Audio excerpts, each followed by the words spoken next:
Ooh. Ooh. Beautiful. Are they ending it there? Oh, come on! Fuck you, HBO. Fuck. Oh, no! Fuck you guys. None of it? Okay, Oh. I'm saying it. Like, this was just a filler season. Filler, no, but build up. It would. We'll save it for the pod. We have a podcast. Dragonclaw, wing and scale.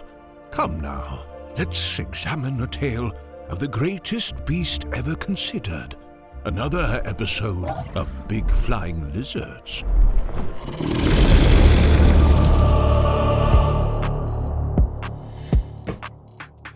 Austin, House of the Dragon not only is a great show, but I feel like there's some great messages within the show.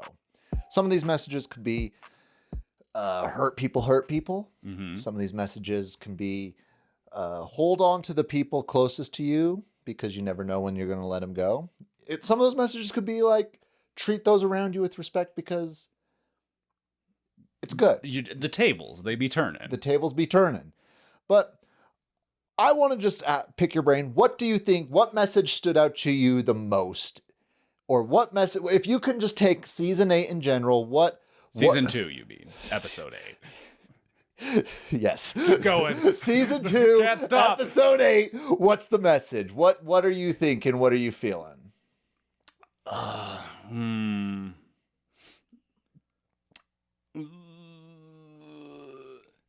mean, it's not like every piece of media has to have like some what was your message with, favorite message you saw? All tied up in a bow. Listen to women?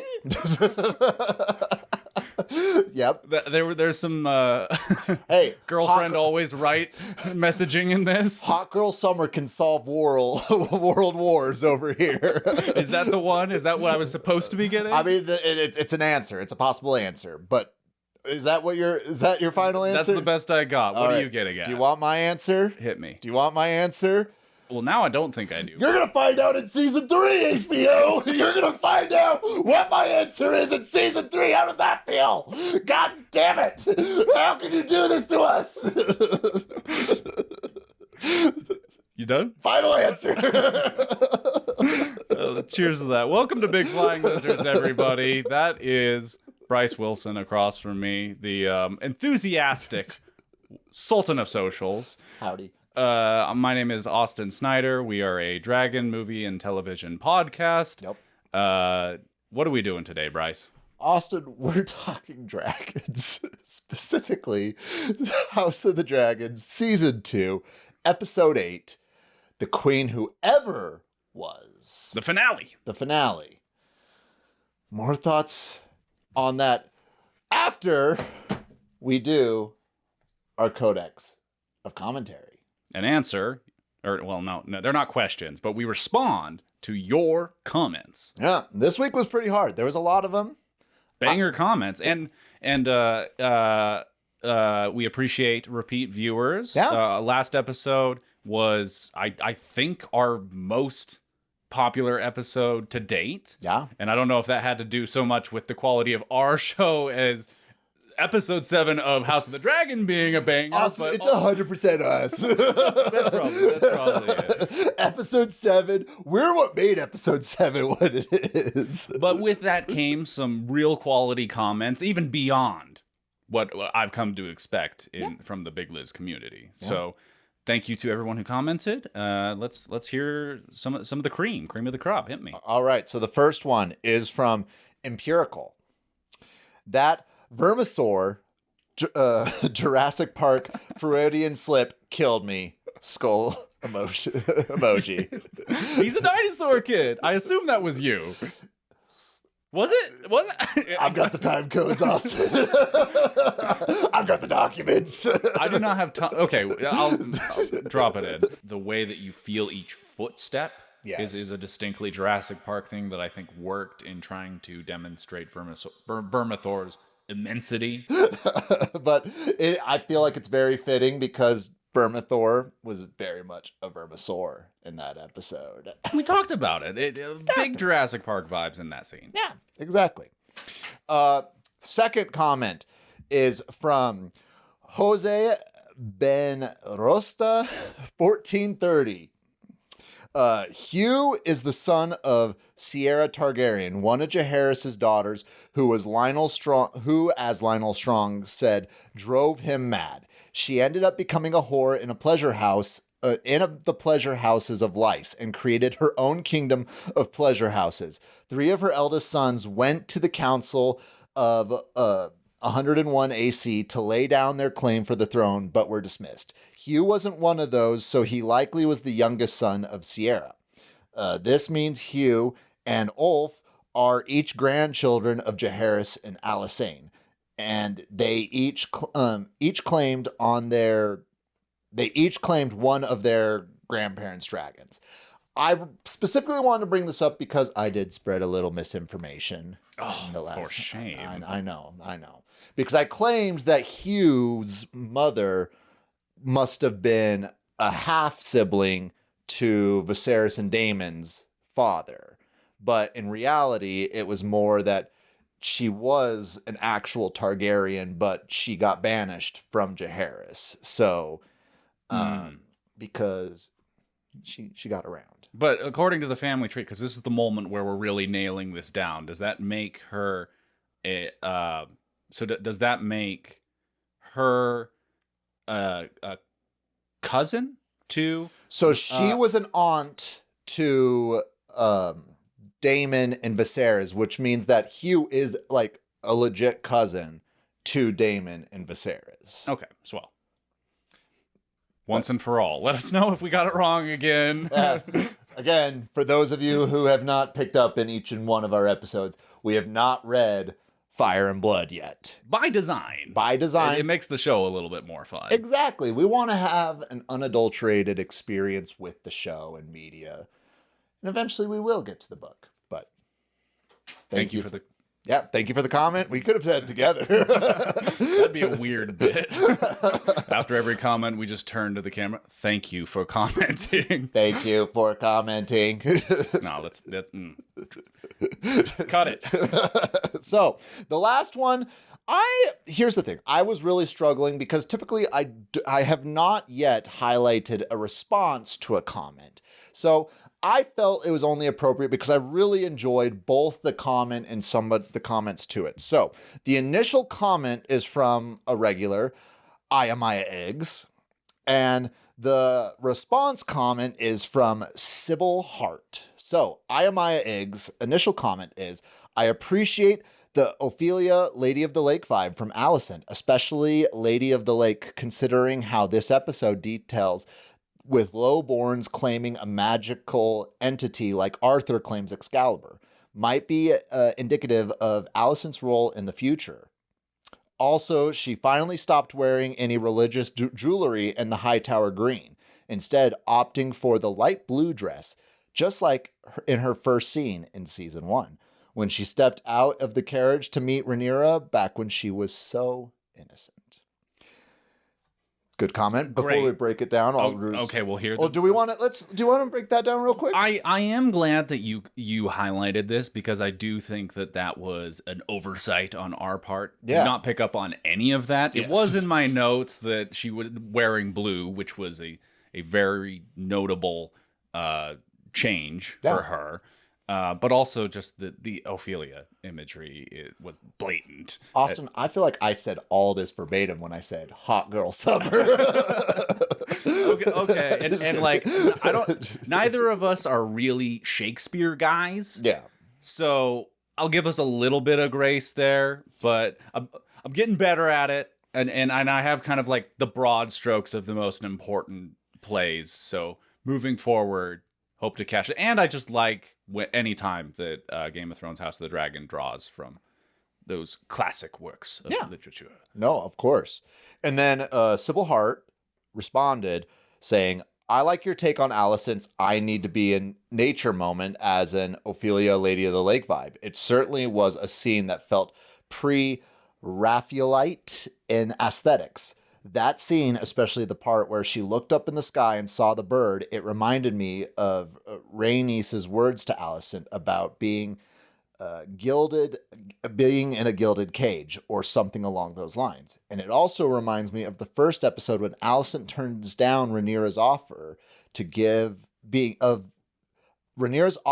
of giving her a ride on Syrax. Maybe grow up Alicent was thinking, I should have taken the chance to fly, and that's just my head canon though. But Civil Heart, I think this episode, maybe highlighting the comment a little bit. Sure. But I think both of these comments in combination are adding some depth to all of that from episode 7 that was a little lost on the two of us. Yes. So I appreciate you bringing those up, and I appreciate both commenters for commenting. Yeah, Thank you. And especially just with how the episode wraps up, I feel like this in particular. They were right, is what you're getting at. I'm trying to build up the suspense, Austin, for the people that haven't watched the episode and only watch it through us. Yes. The people will never understand, but welcome with open arms all the same. But that is our Codex of Commentary. Thank you for commenting, like Austin said, and going for we're kind of closing the Codex of Well, Commentary. are we going to do it for next episode? Yeah, I'd probably say no. I'd say close on it unless you want to do season thoughts. Is there going to be a Lizzie award for Best comment? Best comment. Ooh, we'll see. Yeah, just us pitting the comment section against each other, trying to one up each other. You know what? Let's do it, because we're going to be there will be more House of the Dragon coverage on the way, and I'll just get this out of the way. The show is not going away. Yes. Our podcast is not ending even with episode 2 or season 2 of House of the Dragon wrapping up. Not even close. There will be a little bit more House of the Dragon content coming down the pike. I have just recently learned that it is coming down the pike, not pipe. Did you know this? That's fake news, Austin. Right? Down the pike. What will follow after that, we will detail at the end of this episode. So stay tuned for all of that. Yeah, we ain't going nowhere. All right. So, the queen that ever was. The queen that ever was. I just want to say at the top, good episode. Very good episode. Bad finale. Do you want to have this conversation right away? I'm okay to just put it on the table and have the deeper conversation at the end of the episode. But if we want to have this conversation right now, we can have this conversation right now. Okay, let's just get our quick thoughts out, because I am not upset with this in the way that I think that you are. Where the episode wraps up with the biggest and I don't use this term like flagrantly or lightly, but like the biggest blue ball moment of Game of Thrones House of the Dragon history. Yes. And it's hitting us from all sides, where you got the dragons are like gathering up, flying off for war. The armies are marching. Yeah. Rhaenyra has this big decision to make regarding Alicent. Rhaena's approaching. Rhaena is maybe gonna take another stab at this dragon rider thing, trying to claim sheep stealer, and none of it is paid off in this episode. First of all, I will not claim that I came up with this. As Sultan of Socials, I do make an effort to look over Twitter and Instagram right after the episode, just to get a sense. And I saw this one person, and we'll put the credit in the name just to give them credit for it. But the best way to put it is this was an amazing 70-minute trailer for season 3. Right. But my thing is, I have always been more, despite being half of the dragon movie and the greatest dragon and movie and television podcast in the world, my interest in this show has always been primarily in the dramatics and the politics of it. So as far as like a finale moment, in that regard, I feel totally satisfied. Also, the other half of it is, by tradition, we shouldn't have expected like a big battle action sequence at the end of this, especially following the whole thing with Vermithor in episode 7. I get there's all that build up there at the end, but we'll get it eventually. And it's by tradition. The I don't think that we had any reasonable expectation for the action. I will say this, and again, like maybe I might be alone in thinking this, but I know that we both agree. Season 1 of House of the Dragon, better than Season 1 of Game of Thrones. Absolutely. Season 2 of Game of Thrones is better than Season 2 of House of the Dragon. Yeah. But that's what I think, because in Season 1 of Game of Thrones, it was sort of the same vibe, but not quite. Spoilers if you haven't seen Game of Thrones. But Game of Thrones, it was building up. Like, the war was getting to that boiling point where the 5 kings were going to be coming out in Season 2 and going to war with each other, with each one of their respected armies. And you could see that starting to boil up. In Season 1 of House of the Dragon, we saw this conflict starting to boil up and boil up.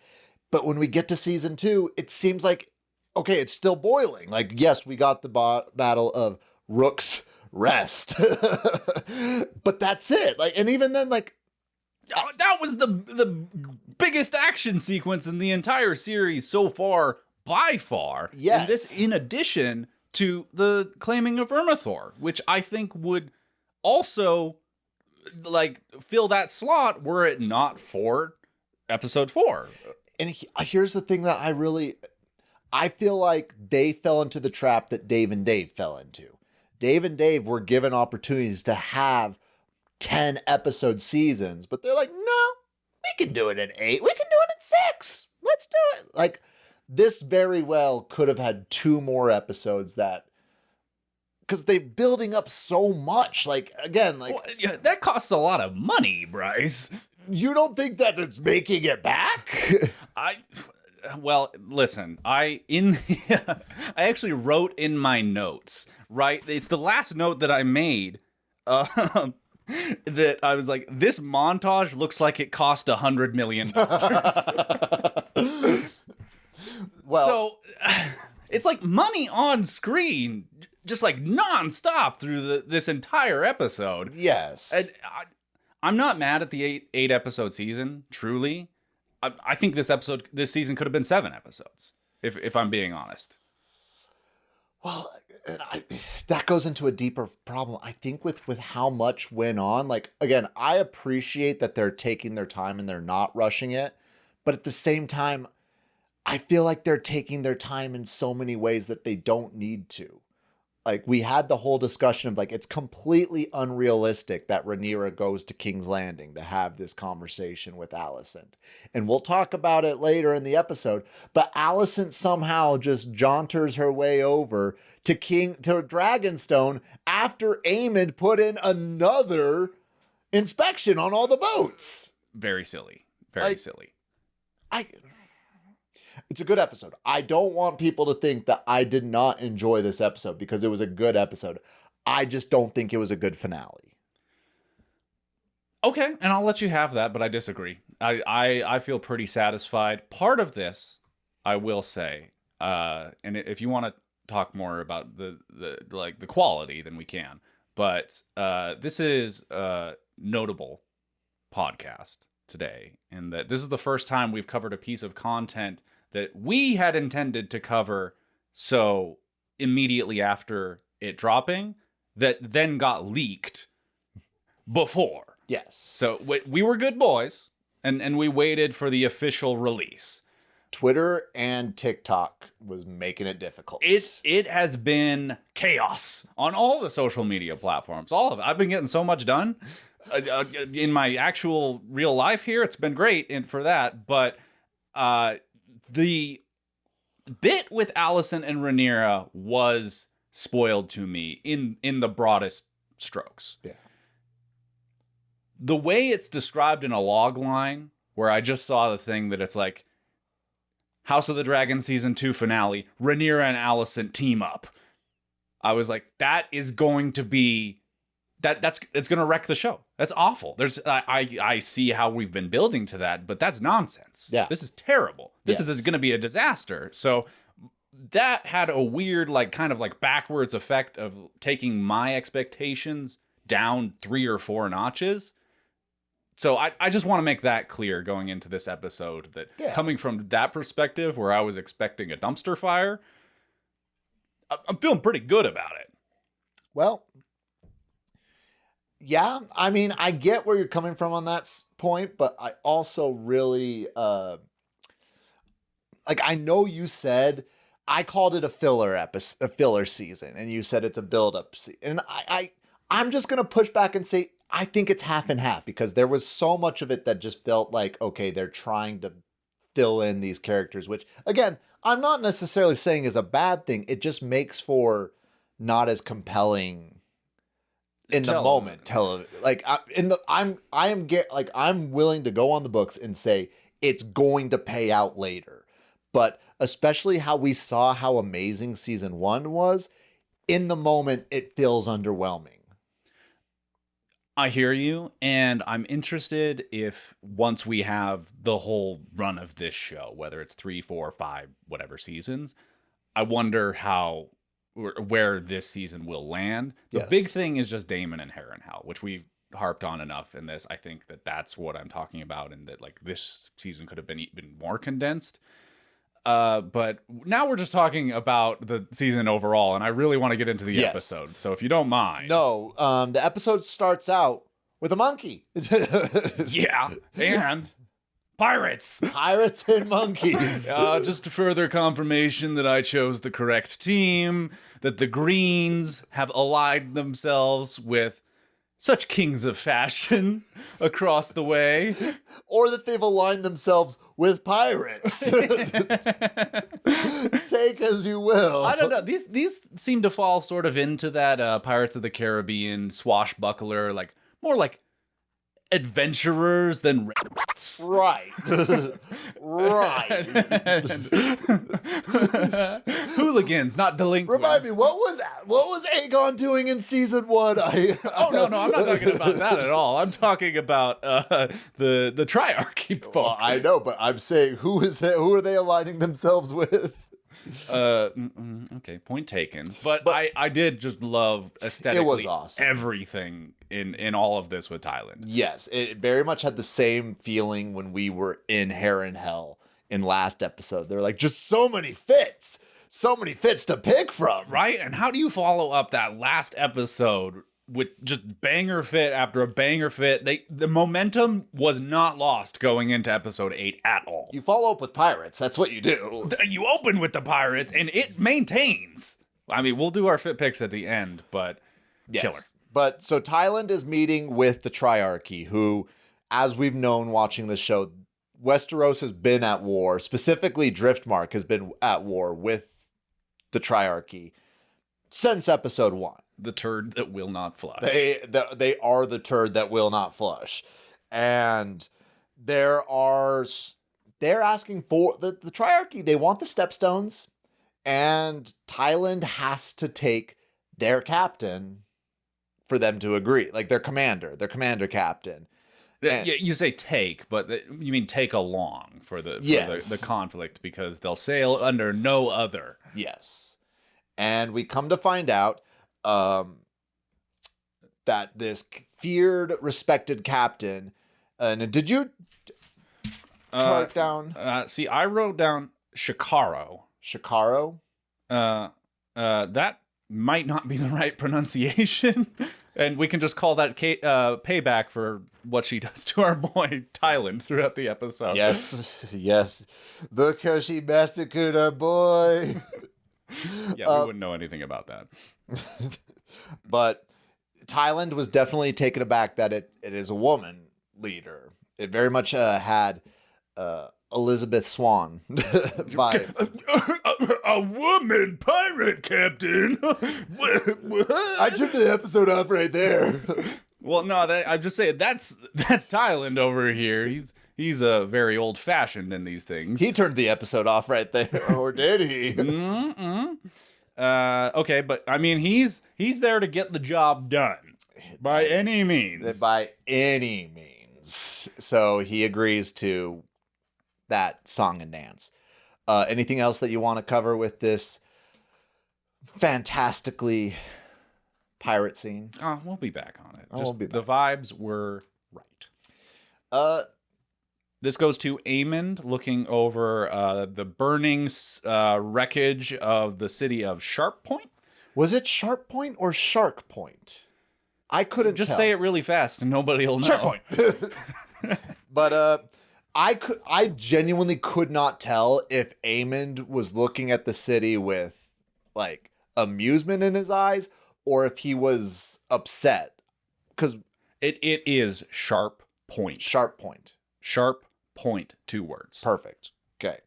But I couldn't tell if Aemond was looking at a city that Rhaenyra may have just Dracarys'd or if like obviously I'm like, okay, I reckon that was probably a note from others too, because it is clarified throughout the episode that, yes, no, that was Aemon's doing, which we've been talking about. I think that's another underlying message that we've been seeing. Aemond is slipping. He's unhinged. And we get our first taste of that in this very scene. Yes, where you just in the eyes. Yes, which I love to see.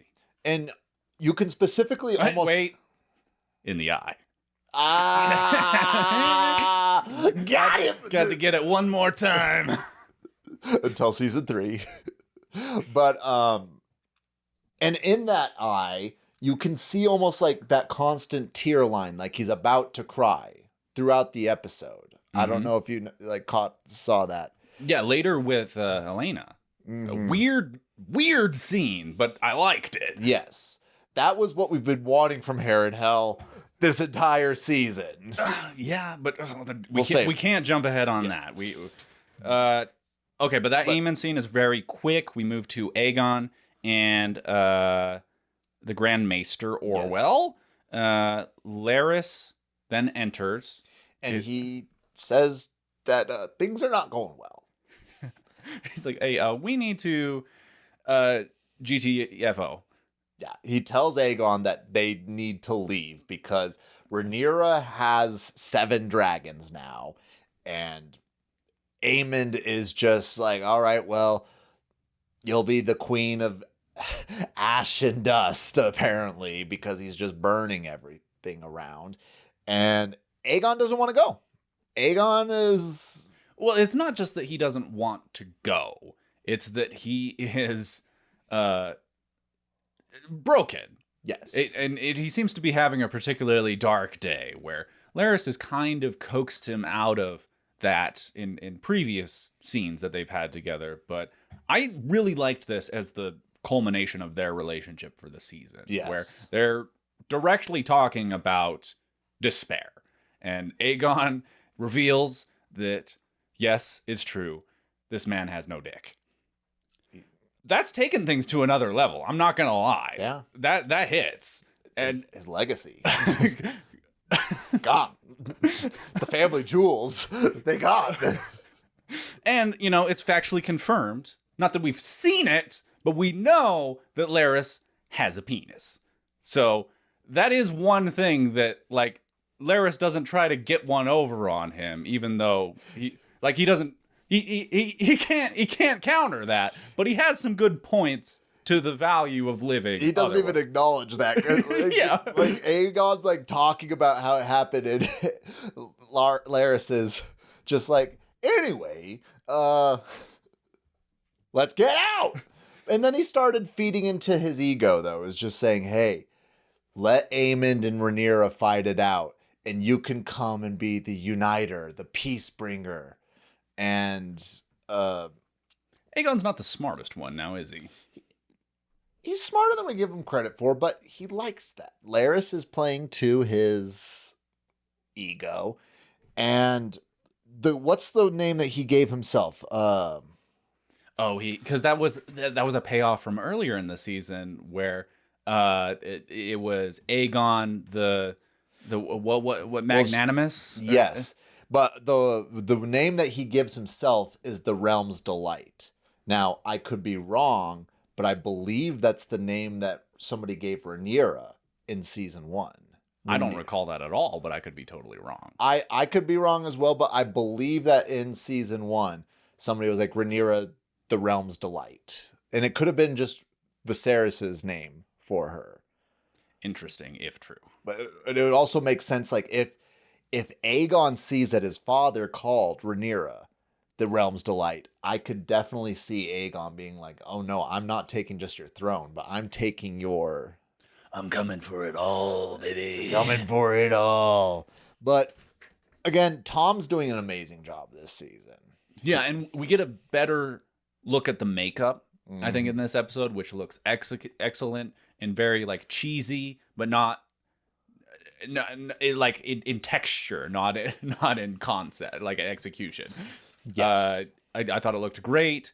It is reflecting his broken soul as well, and the scene wraps up where he does kind of reaffirm with Larys. He's like, I will live so that I can be great. And indeed, later in that final montage, we see them carting off. Yeah, with the one wagon. It's not an entourage. It's just Larys and Aegon, just a couple of dudes. Well, his entourage got killed and or sent to the wall. Well, you'd think that he'd have a little more troops to bring with him. I take your point. We should really pick up the pace if we're able. Yeah. Rhaena, again, this was probably for me the most disappointing part of the episode. All of this literally could have been in the last episode. Yes. It's kind of weird because they're like fast tracking this element, which is fine because it's not like there's a lot of meat to dig into there. But it's kind of odd to where we just keep checking in on her for these 10 to 20 second scenes. Yeah. And that's it.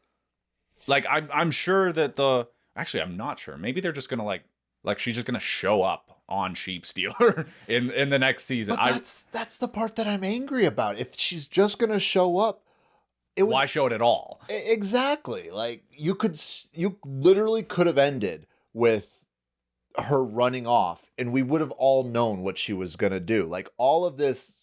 Like, you know what my counter is there? All of these shots are magnificent. The visuals that they were pulling, you said it was in Wales they shot? Yes. Beautiful. Magnificent. It could have been no plot.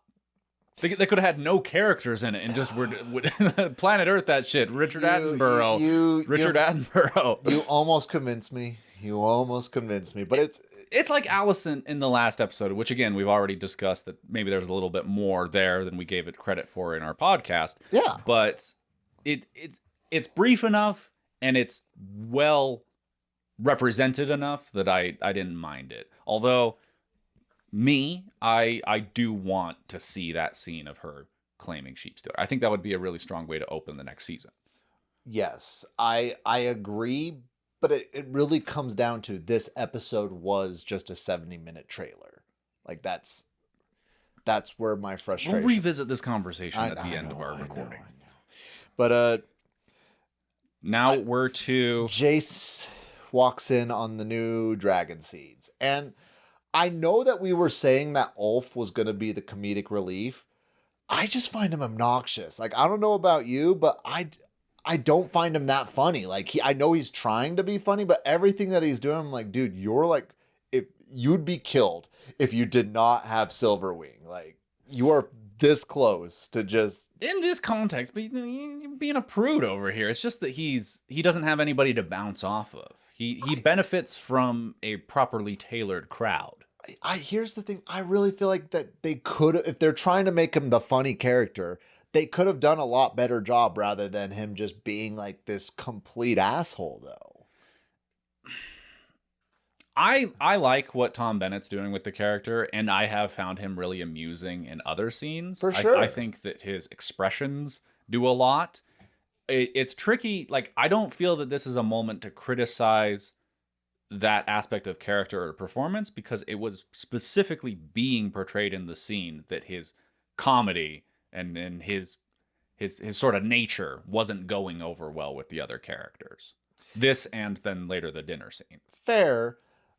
The only counter that I'd provide there is if his humor is going to be, I'm just who I am and you have to deal with me being obnoxious, that's just being, it's just, you're just rude. You're not necessarily the funny character. You're the rude character, but it being rude in these situations is just so out there that it's perceived as funny. I got the tape. Did you not find it funny when he responds to Rhaenyra, he's like, better make me a knight then.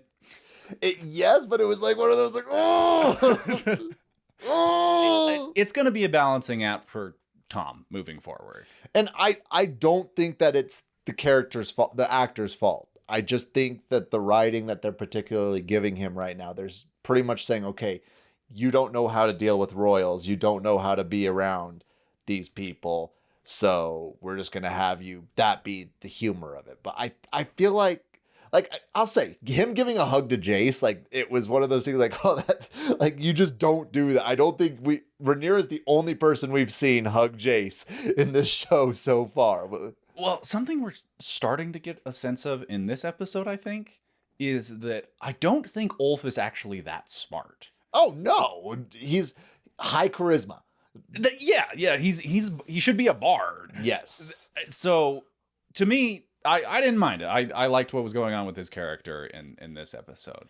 I won't say that I didn't enjoy it. All I'll say is if this is all we're getting humor-wise, like the type of humor from it, it's going to get obnoxious really fast because I was finding it a little obnoxious in the episode. But I think we agree then that it's more in the writing, yes, not in the performance. No. Which I think is true across the board in this season, where that was one of my big notes, if not my big note, from season 1 going into season 2, is that I wanted a little bit more humor. I wanted a little bit more levity. And I really feel like we've gotten that in the performances. Yes. From Ulf, from Simon, a little bit from Daemon here and there. Yes. Gwaine and Cole have had some funny moments. But all of that, not all of it, but I think 80% of that is coming from the performances, which is on some shaky comedy. Yes. So I think that's something that probably going to have to get some new writers in the room if we're really going to fix that issue. Well, we said this before the stream, and I know that we were more just talking shit, but at the same time, I feel like a lot of, and again, I know this is a corporation, this is a business, but it feels like a lot of the people running the ship, they're not having like an artistic mind, they're having the corporate mind. And I think that in some ways we're seeing that, especially necessarily in the humor. And that's where I totally agree with you on the whole montage at the end of the episode, where I don't feel like the whole episode was a trailer for season 2, the way that you're saying, but that last 5 minutes, absolutely no doubt, 100%, that's them saying, we do this, we get $10 million more to make season 3, and probably our viewership spikes 20%. Yes. Because the hype is going to be there. And that doesn't always make for a fulfilling viewing experience as a consumer. And I'll just say this, like, if you're on, I know you're not on Twitter, but if you go on Twitter right now. What's Twitter? The site formerly known as Twitter. I've been on X. You're right. X? X. If you go on X. And what's it called when you post on X again? You're Xing. I don't know. You're still tweeting. That's the stupid part. Yeah, that's a tired conversation. But what's going on over there on Twitter? They have my thoughts. There's a lot of people sharing my thoughts in the sense that they ain't happy, Austin. Okay. Like I think I'll say this. There's a lot of people that are just being complete prudes in the sense they're like, this season sucked. There's nothing good about this season. It was boring. And I won't say that this season was boring. We had episode 7 was amazing and probably one of my favorite, if not my favorite episode. And in this episode, episode 8 was a good episode.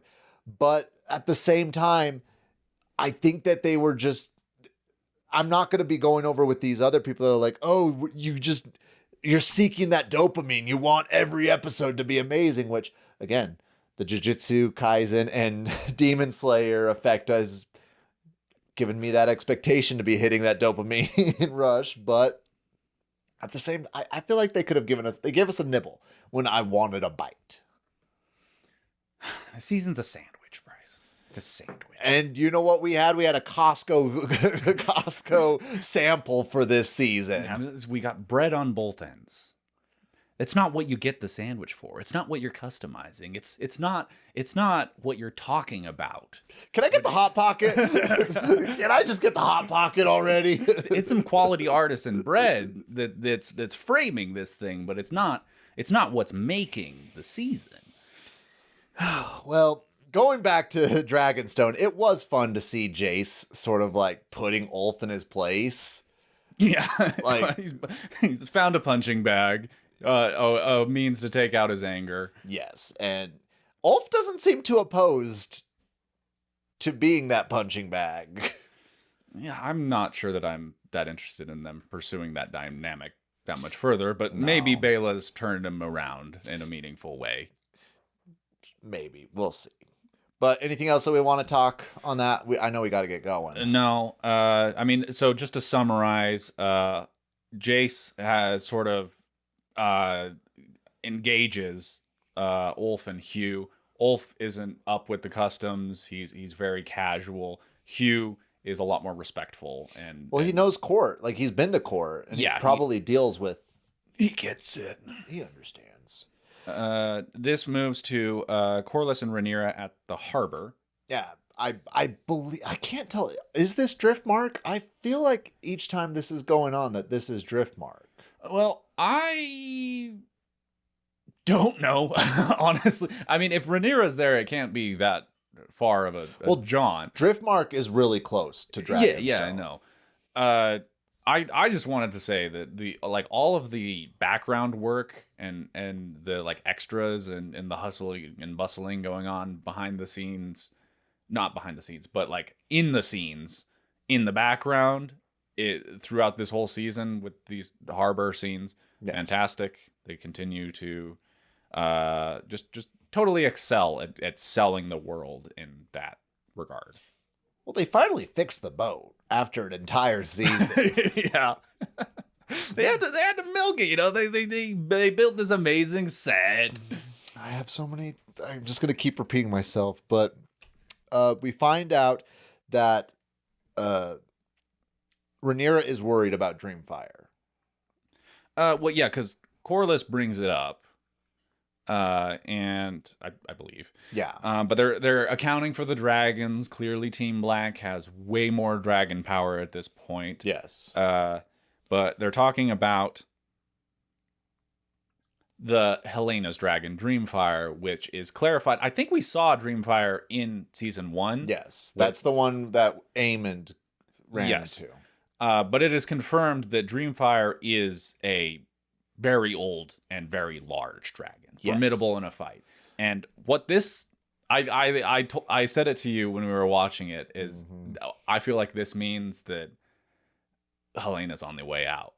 I think the Greens are going to see that she is unwilling to kill in their name and find a writer who will. Again, haven't read the books.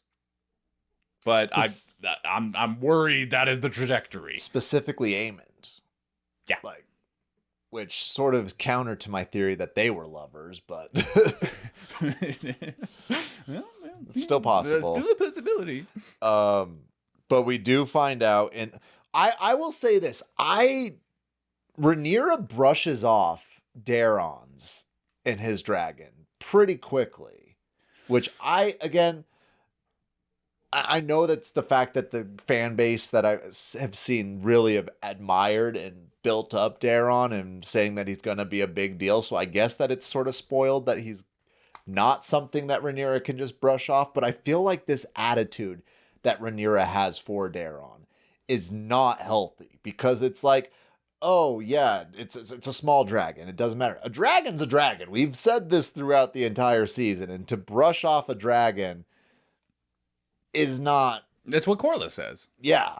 And do we see this dragon I think in the we get a montage glimpse. at the end? I mean, it's not confirmed for us just yet, but I think you were technically right in your prediction that Daeron would appear in this season if that is in fact his dragon. I'm pretty sure because I did not recognize it, and that was the High Tower army that was marching right there. So It's gotta be that. it has to be. Let us know if we're wrong, but it's gotta be. It's gotta be. The other main thing in this scene is that Corlys has renamed his ship to the Queen Who Never Was. And he says to Rhaenyra that he's not doing it for Rhaenyra, that he's doing it for her. Of course. Which, if you've been watching the show, I think that should be pretty obvious and didn't necessarily need the underlining, but the ship name is a nice manifestation. I will say this, and I don't know what your thoughts are, and it may just be stupid because in my head it sounds really nice, and who knows if on screen if it makes sense, but I really wish that Rhaenyra would have had some sort of conversation and just said, hey, Laenor, I let Laenor go. Like, Laenor didn't die. Like, oh yeah, now that they're decidedly on the same team, yeah, that's interesting. I wonder if she just is like, it's too late, and why would he believe me? he's clearly dead at this point because Sea Smoke has been claimed, which indicates that Laenor is dead. And Is it? here's the thing. Because that was one of my questions when Laenor first dipped, is like, well, what happens to Sea Smoke? Did he and Sea Smoke have like a heart-to-heart? Like, it's like, I'm leaving now, and you can't come with. And then like Sea Smoke tried to, and then he threw a rock at him, and then he's like, go away, I'm no good. And then like Dragon Bond severed. It's not you, it's me. But was that a thing? Here's my thought on the process. According to the lore, dragons, and especially thanks to one of our commenters, I am horrible, will have the name indicated here, but they broke down what they were saying in Valyrian when they were doing the whole ritual with Sir Sparklin. But they say that a dragon bond is for life.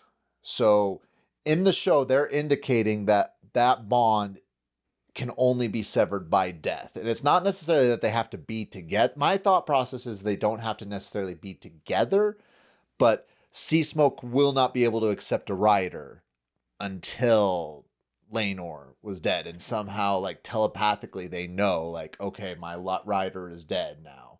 Because we even said that Rhaena tried to claim Sea Smoke, and Sea Smoke almost killed Rhaena. But I think that she tried to claim Sea Smoke, excuse me, when Laenor was still alive. Could be, and that's very interesting because that's show canon. Yes. If that's what they're actually saying in Valyrian there, then that can actually apply to this this canon. I will say though, I will not be shocked if Laenor does somehow appear though. Like, I'll just say that. Yeah, I don't want that. I don't either. I think in our discussion of that episode, we were like, maybe he could come back, and that could be a cool thing. I'm convinced now that showing that he was not dead was purely so that we can sympathize with Rhaenyra and feel like she's a good person. Yes. But at the same time, I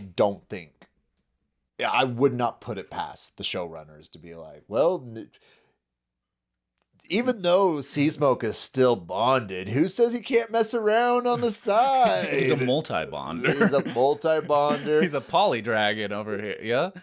I'm sure that's a D&D monster right there. Why not? Why not? But next scene. We're in Harrenhal. Again. And Daemon is preparing Harrenhal. There's a lot of action. He's got his army and he's excited. And Alfred finally shows up. Uh-huh. And in short, he's like, this Rhaenyra chick, she ain't it. Women, am I right? Mm? And he did specifically say, I am loyal to Viserys. I will never serve the usurper. But then he was like, but she don't get it. You and I, we get it. He's like, do you want to form an alliance? And this doesn't really pay off. No. Until the scene between Rhaenyra and Daemon soon after. But Simon overheard this conversation. Yeah, he was creeping. And Simon, he's a stealthy boy. I don't know about all that, but his like lean in there was very well performed, I will say. Yes. But we go to King's Landing. Yeah, and that's going to be Aemond and Jasper. Yes. And Aemond talks about how he's deferring some ships that are used as like fishing vessels to assist in the war.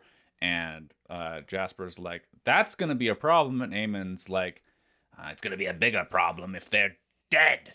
But he's also talking about how they're going to stop every single ship now going in and inspect all the cargo to make sure that, because Jasper was also mentioning about how that's how the dragon seeds escaped King's Landing. And which makes it all the stranger that Alicent, I guess she had the Grand Maester on her side, and he's a crafty one. What's he gonna do? He's got connections, man. He's gonna like chloroform everybody. His apothecary is stocked Maybe. to the max. It doesn't matter that we're in a massive recession, the blockades and all that. Well, we go to Helaena. There's a reason they leave it to the imagination. Let's just say it.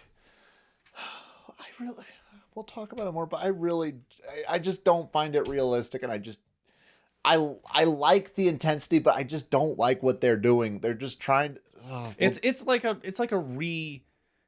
It has a lot of the same problems and a lot of the same positives as that scene from the end of episode 3. Yes. And you know, for better or worse, they doubled down on it, and we'll actually dig into the scene, but it's not as clean as I would have hoped either. Yes. The setup. So I'm with you on that. But Helena's over there like, why do the people not like us? Do they not understand we didn't do the what is it called? The war crimes. Yes, that, but the siege, the embargo. Yeah, like, we're not starving them. And Alicent's just like, well, we're not stopping them either, so that's why they're angry. They want us to stop them. And Alicent is like, hey, we should leave. Like, do you want to leave? And yeah, she's pitching Helaena on the same plan that Larys is pitching Aegon on. How about that? But Helena's like, where would we go? There's nowhere else to go. Yeah, well, Alicent has a little bit more imagination. But before that happens, before they talk further, Aemond comes waltzing in, and he tells Helaena that it's time for her to suit up. The coach is putting her in. Mm-hmm. But to Alicent's credit, she stands up to Aemond and apparently rolls like a high teens, maybe a nat 20 on that one, and convinces him to not press the matter, at least not at that very moment. Well, she hit him on all the points that he's insecure about. Mm-hmm. Like she was able to just, and Aemond had no response. It was either kill his own mother or just let her go. And you do. See, and I just want to say, because it was a big thing in the last episode, you were criticizing Alicent for not doing anything.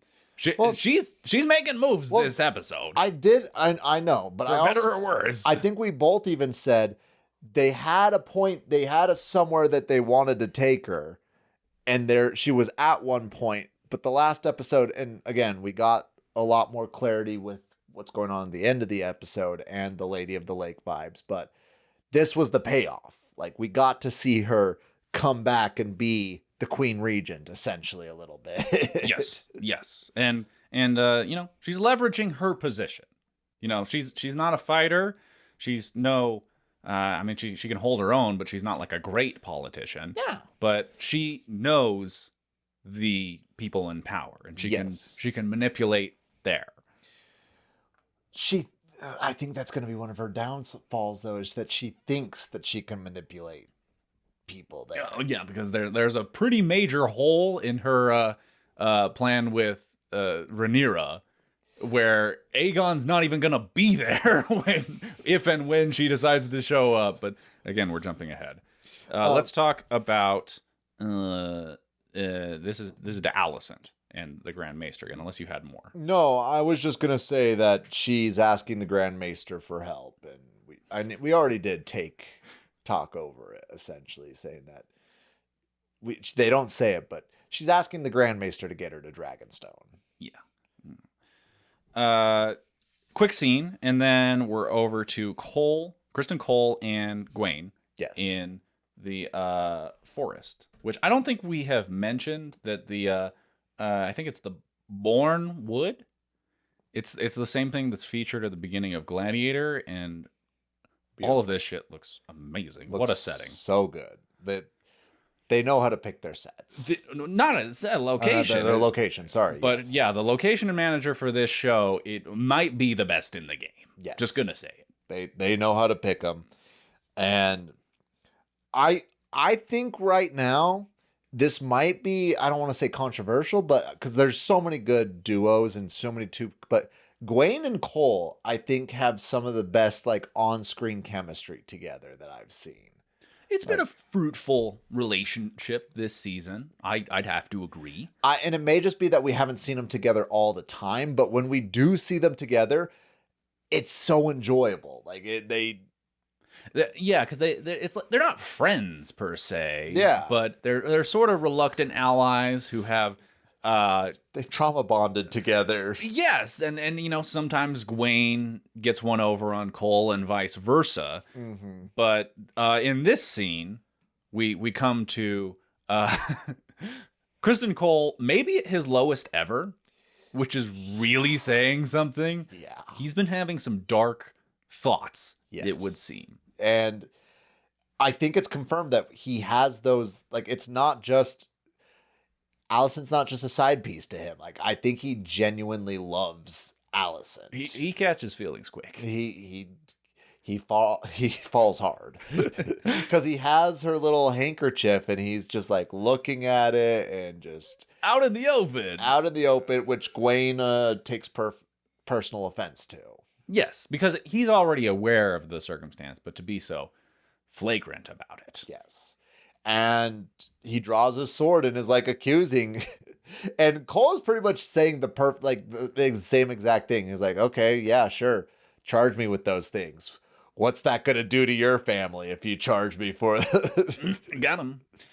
They then have a pretty good and conversation that gets to the heart of a lot of what Cole has been dealing with this entire show so far. Yeah. Talking about honor, where Cole seems to have lost the sense that true honor even exists. He has the line where he says, "True honor is a mist that melts in the morning." Yes. And he also says, all men are corrupt. Which in the world of this show may in fact be true. Yes. Eventually, on a long enough timeline and all that. But Cole, he's in a dark place. Yes. Like, the whole concern about Alicent's favor and all that seems to evaporate pretty quick. I think once Gwaine realizes that their commander is basically looking at what they're marching into as a suicide mission. Well, I think he understood, like, both of them saw what happened at Rook's Rest. They're shook. And they're sort of like, yeah, like, we've got to do what we got to do. But you had, like, Cole, everybody has been hating on Cole. And I think, I don't want to say that Cole has redeemed himself, because he definitely is not. But I feel for Cole so much more than I did in season 1. Like, he's had a hard life, and he's done bad things. Most characters that stick around long enough in this show, again, with the long enough timeline thing, do. But yeah, you really feel it post episode 4 this season. Like, this dude is having a bad life. yeah. I mean, he's not... He just wants to find the lady. He just wants to have the love of his life and run off and sell oranges and lemons, and they just want to keep fighting. Mm-hmm. They just want to keep fighting. Sad. If anyone listening, are having similar thoughts, there is hope out there. There are resources available. You matter more than you know. There is hope in this world, Mr. Frodo. And that's worth fighting for. Yeah. Let's at least keep it going until season 3. How about that one? Yeah, exactly. Just a deal between you and the Big Liz boys. Yeah, keep moving forward. That got kind of heavy all of a sudden.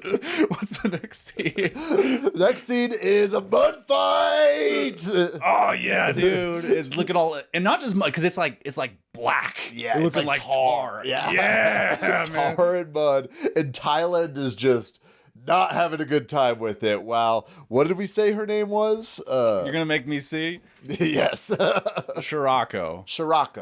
Sharako is having the time of her life over there. I think she lets him, quote unquote, win. I don't. Because everything that we know about Tyland does not indicate that he lifts or has any sense of for battle or combat or things like that. Maybe, but at the same time, like, I don't think she's the type of person which. She's toying with him this entire episode. But then he gets that solid hit on her. Yeah. And then she's like, okay. But that's kind of what it amounts to, is he gets one good hit and she's like, all right, that'll do. Well, that's the thing. She's like, yes, he had those cuts on his face, but we didn't see him bleeding at all. While she had like a mouthful of blood. All right, perhaps. He is also a man. And testosterone does go a long way. It does. But he also, like... I'm just saying that might be all he's leaning on here. It could be, but at the same time, she's a pirate. She's literally lived her life on the high seas, fighting every day of his life, while Tyland is, though, yes, a Lannister and probably grew up having the best battle teachers, he's a pretty boy. Mm-hmm. And he remains so. No broken nose or anything like that. Yeah, just a couple cuts on the face to scar it up a little bit. Once again, the vibes were immaculate in this scene. All of the background characters. I don't know if you noticed, there was a purple beard in the crowd.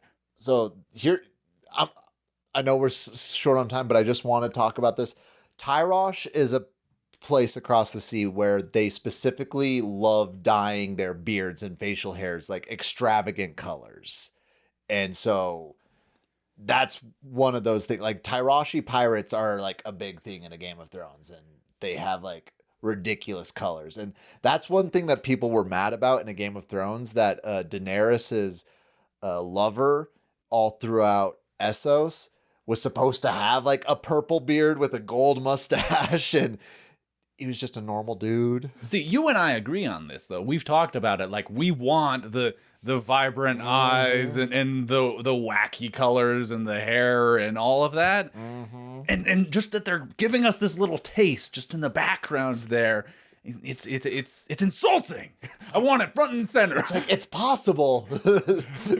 They're giving us that little sliver and then they just take it away. They got 7 shows that are being produced at this point in time. How long until we get a purple beard leading one of these fuckers? Austin, I just have to say, seeing the righteous anger from you on that side of the table, it's satisfying to see. These are the issues I care about. Clearly. I just bring it up especially, though, because Rhaenrya in season 1 made mention of a purple bearded man. Yes. Which we looked up and discussed. The character's name is Rocalio Rindoon, who legitimately does sound like the best character in the world of Westeros. So I'm kidding around a little bit, but also not really. I want the Rindoon series. Hey, Ryan, take note, Ryan. 7 episodes. Keep it limited, but please. But so it ends. She says that she'll make her decision at dinner. Yes, and is that what's up next? Well, what's up next is Jace and Baela. It's a short scene. Jace is pouting. Baela's like, I don't like it, but this is what we got to do to win. And yeah, and she says her advice to him is like, okay, well, you're feeling insecure about your lineage, your magic blood content and all that. Well, I think what you need to do now is just become undeniable. Like, you need to create your own legacy and stop like pouting and wishing that you had inherited that. Yes. Which is all true and something that this young man really needed to hear. Yeah, Appreciate I it, think he Baela. needed to hear it, and she's proving, like, Baela's very much proving that she is exactly what Jace needs in this time. We're over to another quick Rhaena scene. Or Rhaena. I always get this. Is it Rhaena or Rhea? I think it's Rhaena. I'll double check this. You keep talking. But she's still looking. She's sleeping. She's not doing well. Her shoes are falling apart. Again, they're just dragging us there. Rhaena. But now we go to Tyland singing Badly. badly. And they even said in the behind the scenes that it just sort of worked out that, that the actor of Tyland, Jefferson. He's on the sheet for sure. I got him. Yes, Jefferson. Mm-hmm. Is it just a bad singer in general? And, like the both of us. Yes. We must say. So no shade. Yeah, we're not going to be singing any sea shanties over here. But they, of course, all politely clap at the end, and she says that she will join Tyland. Okay, Tyland and this chick, are they fucking? It's all up to her. I'm well aware of that. Oh, you are a handsome man, and you have proven your worth and virility. I wish to have children by you. Whoa! Whoa! I want you to fuck my wives. Oh. So maybe he's not fucking her.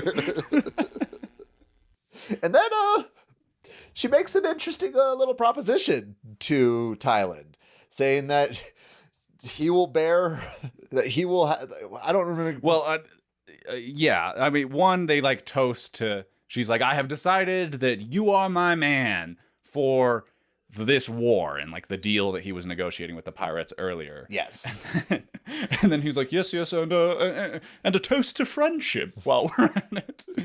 He's so proper. I know, I love it. A lot of humor coming from Tyland in this season. He's been consistently a funny character, though. Like in season 1, he was cracking some jokes during the small council meetings. Well, Tyland's taken a minute.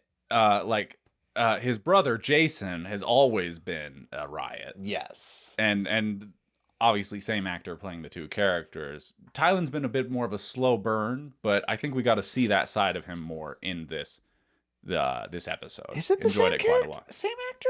Yes. Yeah. Really? You thought not? I couldn't tell. Yeah. Jefferson Hall. He's portraying both characters. They just never going to be in the scene together? We have the technology. All right. I'm sure that they're giving us less dragon time just so we can have 2 Jeffersons. They found the man that could play both roles, and they didn't look back. All right. Well, glad that they did that. But then she drops a bomb, another non-negotiable on top of this outrageous deal that she's struck. She likes the golden hair, apparently. And she wants to have babies with him. Yeah. But she doesn't want to have the babies herself. She wants her wives to have the babies. Of course. And Tyland was at first like, you want what? Oh, you want what? You want what? Okay. Yeah, it kind of had this whole like, all right, like, well, let's see these wives. It's like, I mean, if it's part of the trade agreement, who am I to? But we go to Dragonstone again for the celebration dinner. The like, congratulations, you won a dragon. We will give you a nice little dinner before we go burn Westeros. Mm-hmm. And that's her just kind of sweetening the situation, you know, showing a little love. I'm sure that all three of these men have not eaten the best these last few months. Well, Hugh was literally starving in King's Landing with Ulf. Yes. So, and Adam, I'm sure, wasn't under a siege, but still, like, based off the conversation that Alyn was having with Corlys, it doesn't sound like that they were eating too great. Well, that's more in reference to their childhood, I think, but it's hard to imagine that circumstances have improved that drastically for sure. someone of their lot. But anyway, she's buttering them up to tell them that they're going to have to kill hundreds, if not thousands, of people. Because I think very soon, 2 days. I think they said that they're going to have to go to Old Town, they're going to have to go to Lannisport, and then they're going to have to go to King's Landing.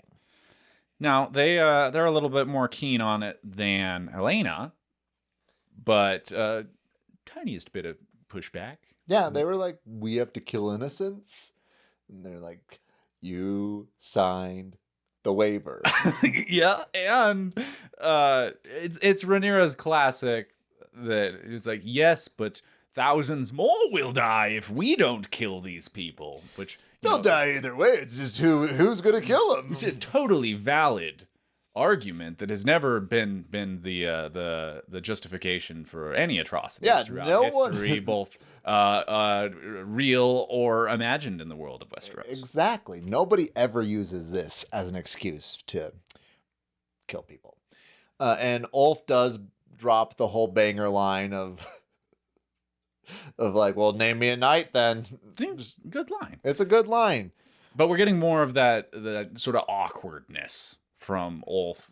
The fish out of water. Well, not really fish out of water. Just like he's totally out of his element. Yes. Where he's especially gone from being the toast of the town to where these people are like, yeah, you got the dragon, but you're one of three and low key at the bottom of the totem pole at this table. Yes. So shape up, mister. And just real quick, I just have to shout out Tom Bennett because they did that take so many times and they had to eat every single time. And Clinton Liberty was saying that he was just eating berries that entire time, so he didn't get filled up. Tom Bennett ate pheasants that entire time. And they said pheasants or quail? Quail. He ate 30 quail. Jeez. Yeah. In one day? I don't know if it was one day. Like, I didn't pay attention to that point because we were still setting up for this, but 30 quail he consumed. I'm just going to come out here and say this. Too many quail. That's big dragon energy, though, if you ask me. Sure. He didn't take Gandolfini's advice then. Oh, apparently not. That's something that he used to say is where, because obviously Tony Soprano in The Sopranos is just eating all the time. Yes. It's kind of a big part of his character. And where that was a very boundary pushing show where they really wanted to get each scene right, and it involved a lot more takes than what was typical on television at the time. He'd have to eat like 7 plates of pasta just for one scene. He's Italian. Hey, yeah. But that's something that comes up a lot in like interviews with him, or other actors will say that's like the advice that he would say to them is like, be very deliberate in what you eat in like the first take, because you have to match it every single time. Yes. Although I reckon that Tom Bennett's probably not going to be making that mistake again anytime soon. Maybe he will. Maybe he's like, I love it. He's just a glutton. Well, he's like, they keep bringing him, no extra charge. Well, he's saying like, hey, I am saving so much money on food right now. I think Tom Bennett's doing all right. No, for sure. But Rhaenyra gets a note. Yeah, from her Maester. And Simon be keeping her up to date with what's going on in Harrenhal. He's sounding the alarm. He's sounding the alarm, telling her that there's some mutiny going on at Dragonstone. And Rhaenyra, instead of taking Jace, decides to take Adam. Which I'm sure stings. I don't think we really saw the payoff of that. I will say this. I think it's smart, though. Because if she takes Jace, they're leaving all the inexperienced... Bela's still there. But that's 3 inexperienced dragons and 1 experienced dragon, rather than 2 inexperienced dragons and 2 experienced dragons. Sure. But right. But then we're coming up on the big vision. The big payoff for all this Harrenhal bullshit this season. Okay. This entire season of him at Harrenhal. Let's go.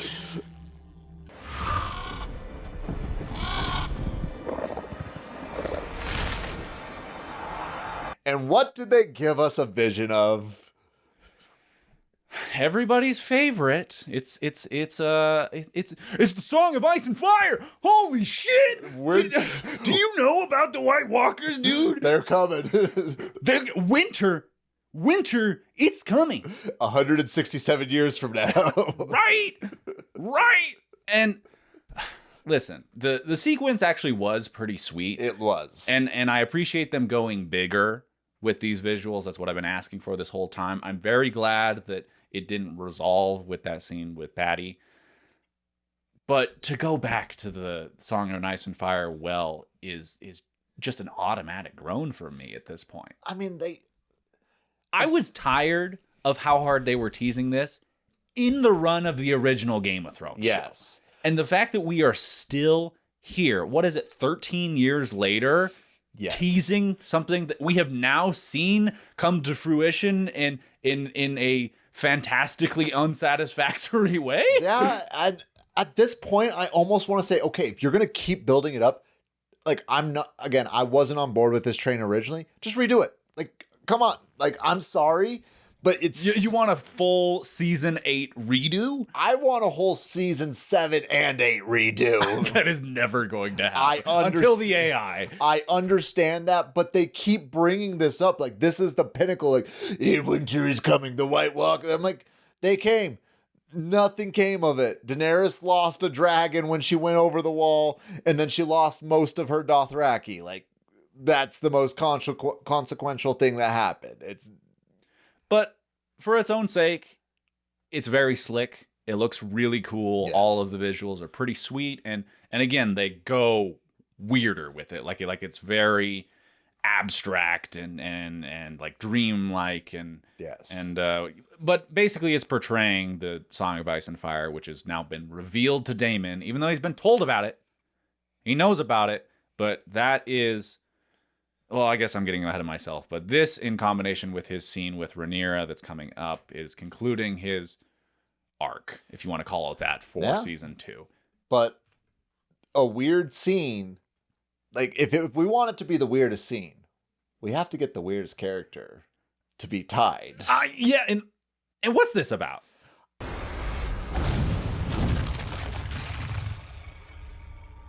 Okay. And you're but one part in it. Holy shit. So was she...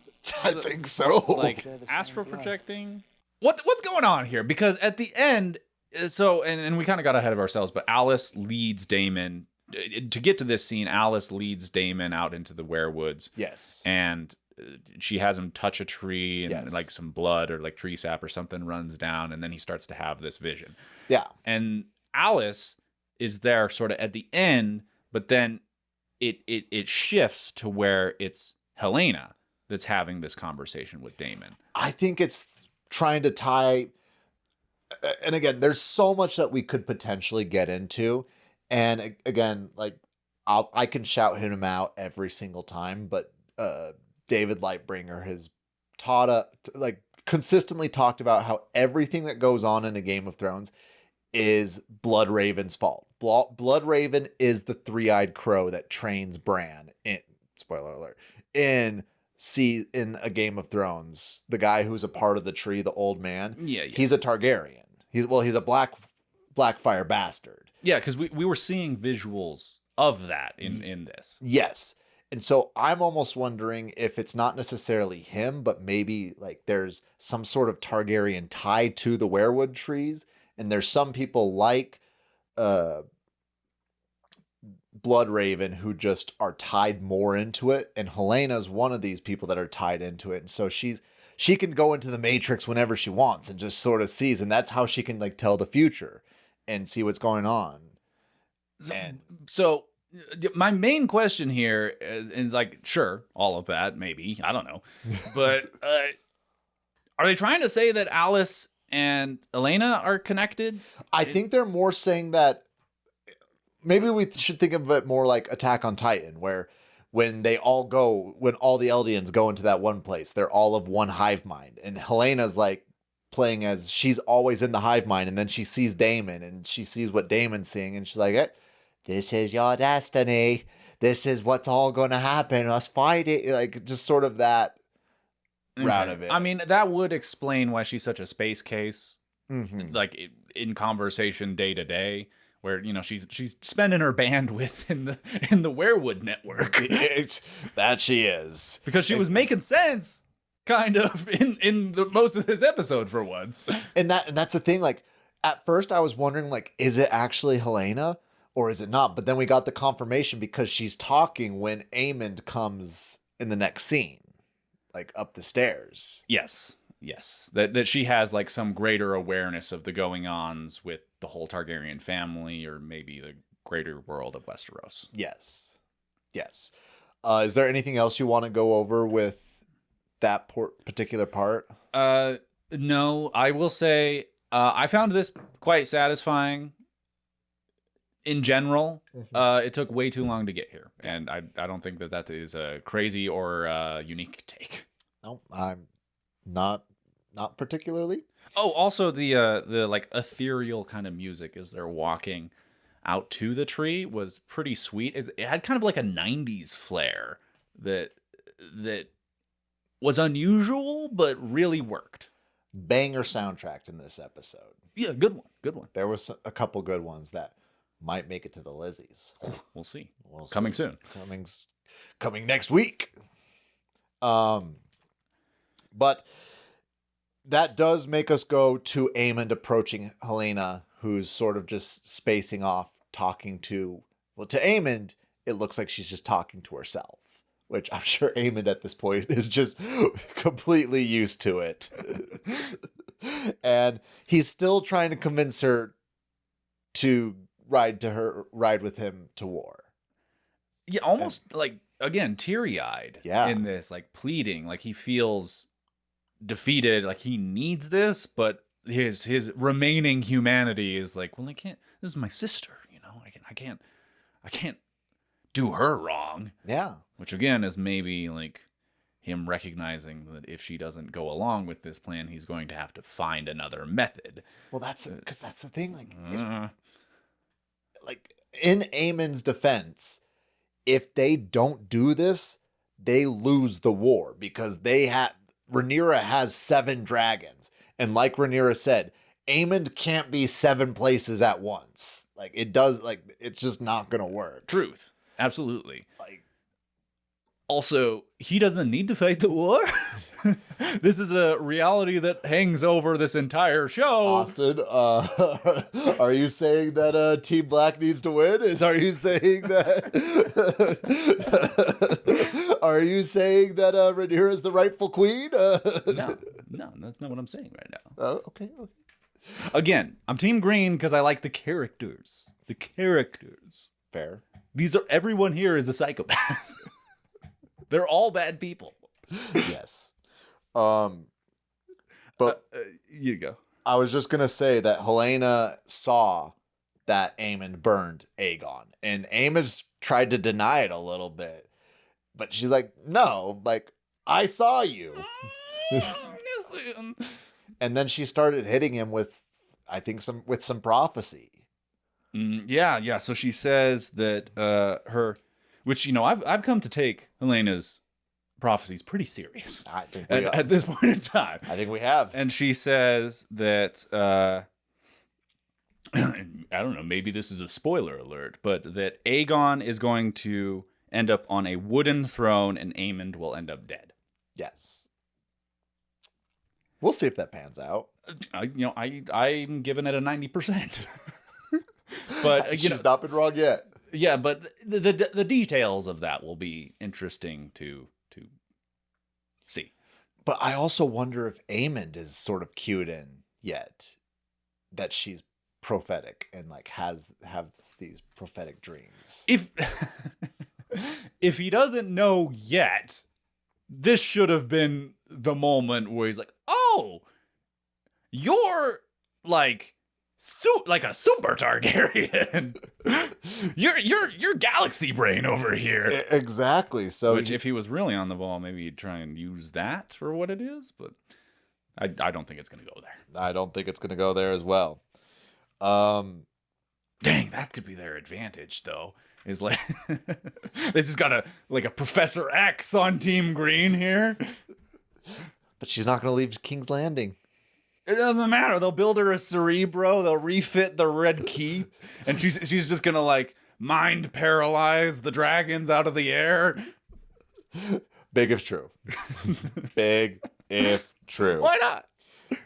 But we go back to Harrenhal, and Caraxes sees sea smoke and Syrax flying, and he's like, "Guys!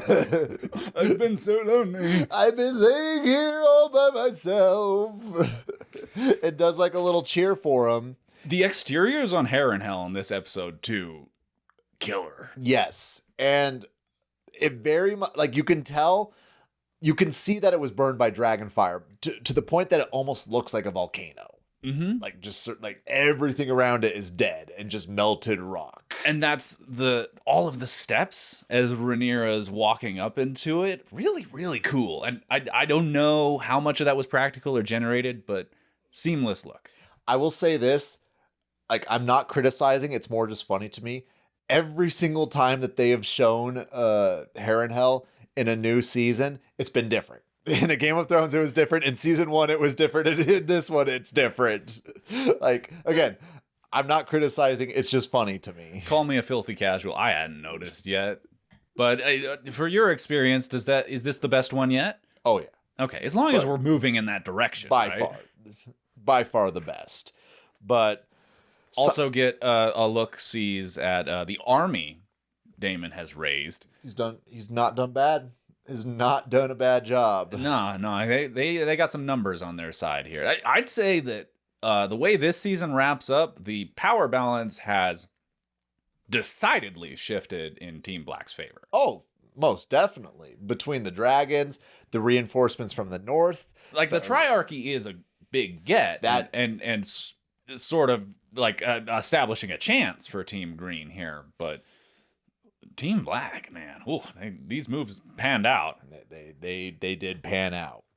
But Simon greets Rhaenyra and sort of like, we'll go this way. And he takes her to the Great Hall, which is the same Great Hall that Jaehaerys had his Great Council in episode 1 of season 1.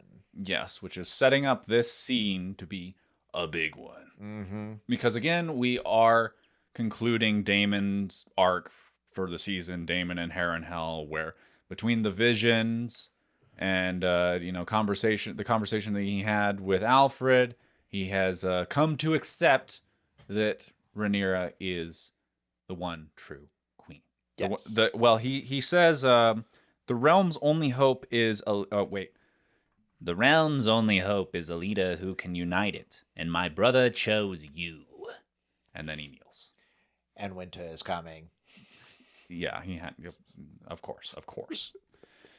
And then, of course, everyone kneels, the music swells and all of that. And then she gets to be like, "And you'll never leave me again." And he's like, "Okay." It's like, if you do, I will kill you.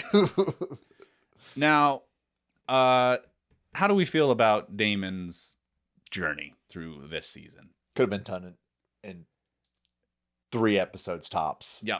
And I think that would have been the way to save it. As it stands, probably a C+. Like, and especially where we keep saying that these issues that he has, I don't think it's that's not the issues that we saw in season 1. Like, that's not what was being portrayed to us. It was more that, again, he wants to be free. He wants to serve his brother.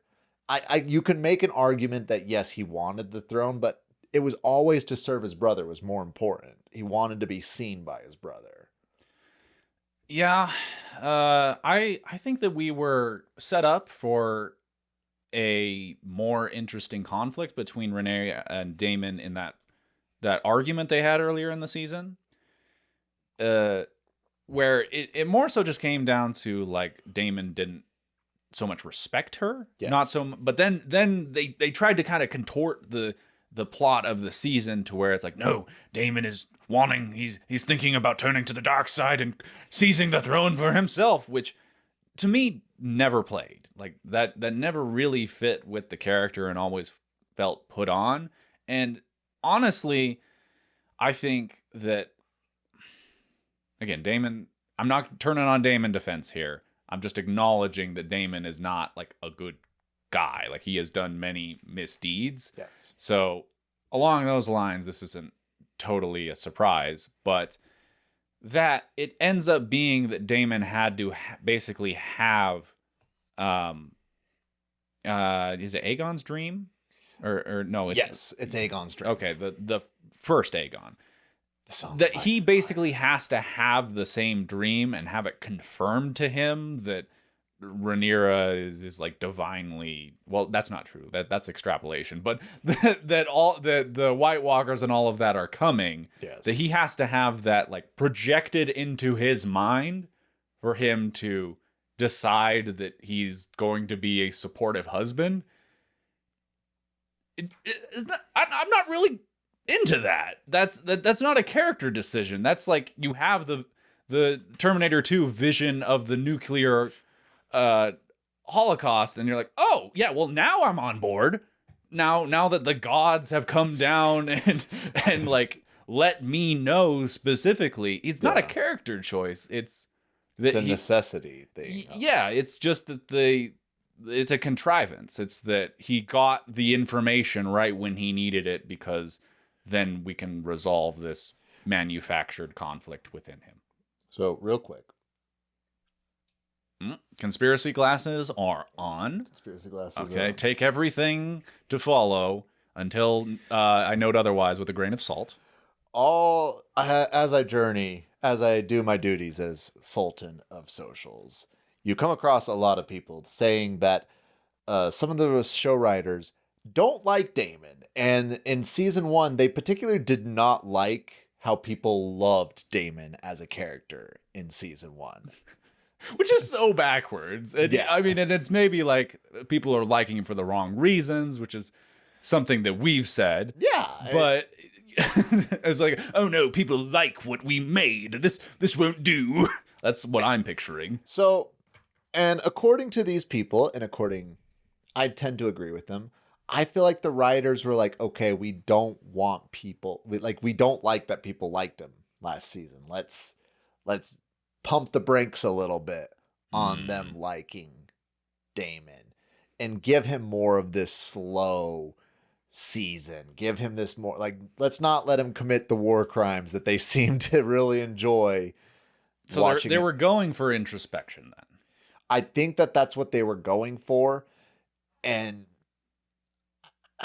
I mean, maybe he'll make a more interesting character, but I don't know. But that's what I've read during my journeys. Okay, we are back in reality. The conspiracy glasses are off. Just back in the regular old studio apartment of the dragon. Everything looks so dull now. The possibilities are gone. Indeed. Ed, did you have any other thoughts on this scene? Yeah, as a team, as the designated Team Black, it was awesome to see everyone cheer for the Queen and see Daemon And I felt like Daemon was pretty sincere in all of this. I don't think that he was putting on a show. Like, the only one that you could see Alfred was like, ooh, am I going anytime soon? And old Simon Strong in the background there just reveling in the drama. He was loving it. Loving every second. It's like, this actually worked out great.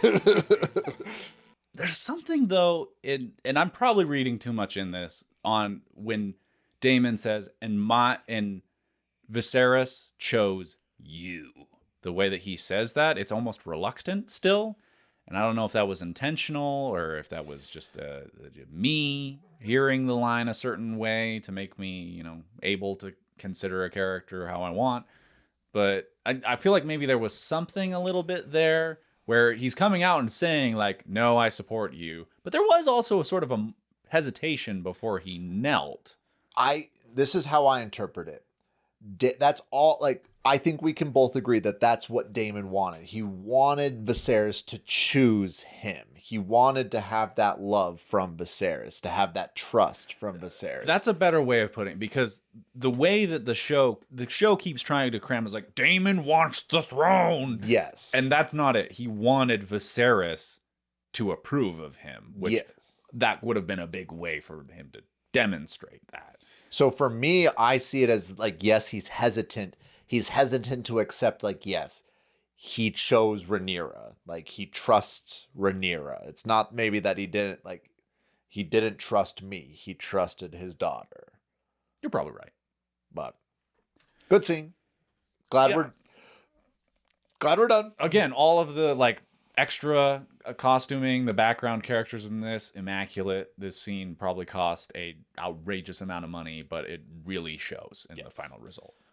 But speaking of costing a lot of money, we go back to Driftmark or the docks. Yes. So the big scene between Corlys and Alyn, where Alyn finally lets it all out. Yes. Like, we've been waiting for it. And again, I feel like this is a conversation that could have happened 3 episodes ago. I do hear you on that one. It's a good scene, though. It is. I loved it. Like, Alyn. Yeah. How do you say his name? I'm gonna. Oh no. Oh no. Okay. Well, I am trying to pay him a compliment. So yeah, Abubakar Saim. That's probably butchered that, but really brought it in this scene. Yes. It was the dramatic climax of the relationship that has been outlined between him and Corlys, where Corlys just basically says, like, I'm trying to help you. And then he finally snaps, like, it's too late. Yeah. And that's the messaging here, where he's like, you are trying to help me now that your legitimate heirs have passed. Yeah. And for that, it is impossible for him to accept any advantage or maybe like genuine love that Corlys is willing to offer. Yes. Which is sad. It's sad, and it was powerful, especially just how he was delivering it. And Corlys at first was like, I can't, like, I'm not taking this. But then he started just, like, Alyn was on a roll. Mm-hmm. And just kept taking it. And eventually I thought Alyn was going to be legitimized in this scene. I thought that was on the horizon as well. But it doesn't seem like it after, because he says, I don't want anything from you. And when the war is done, I want to go back to how things were. Yeah, which we've sort of commented on through our coverage of season 2 that he should just kind of get over that. You know, it's silly. Like, you are being offered up all of these advantages, everything you ever wanted. But hearing him outline his lived experience gives a lot of perspective. Oh, there, for where sure. To hear him talk about the suffering that he endured as a child, and to be around his biological father through all of that and just be disregarded. Well, not only that, but see how he treats his other, like how he treated Laenor. Yeah, it makes sense of all of that. Like at this point, I totally get it, and I'm like, dude, you do you. Like I'm impressed that you have shown as much respect as you have. Yes. Anything else we want to do? No, we really got to move. I'm telling you. Okay, well, luckily there's not a lot to dive into with Rhaena seeing the dragon flying over. Yeah, that's that. Dragon spotted. Beautiful, beautiful setting. Yep, beautiful setting. There's also not a lot to say about Mysaria and Rhaenyra. It's kind of a nothing scene. It's essentially that Rhaenyra's scared to do what she's about, like to do the scorched earth, and Mysaria's like, you have to do it to save lives, all that good stuff. Yeah, it's reiterating much of what has already been said through the season. But we do find Rhaenyra alone in her bed when she's woken up by one of her King's Guard, her Queen's Guard. And the Queen's Guard takes her to the library where, surprise! Alicent! How'd you get here? What? Girl! And... Okay, so I think we've already made it known, like, how we got to this scene. I don't think it is quite so bad as episode 3, but it's bad in all the same ways. Yes. How they have arranged for this. So that is a given. I actually really liked this scene. I really liked it too. For me, it more bothered me how she just sort of walked out. At the end? Yeah. Because she's literally walking by guards and they see her. And to tell me that they don't know who she is. Well, that's the kind of thing that surely Rhaenyra would say something if she wanted them to act. But imagine if we, like... She'd already been let in at that point. Again, you take it as a given.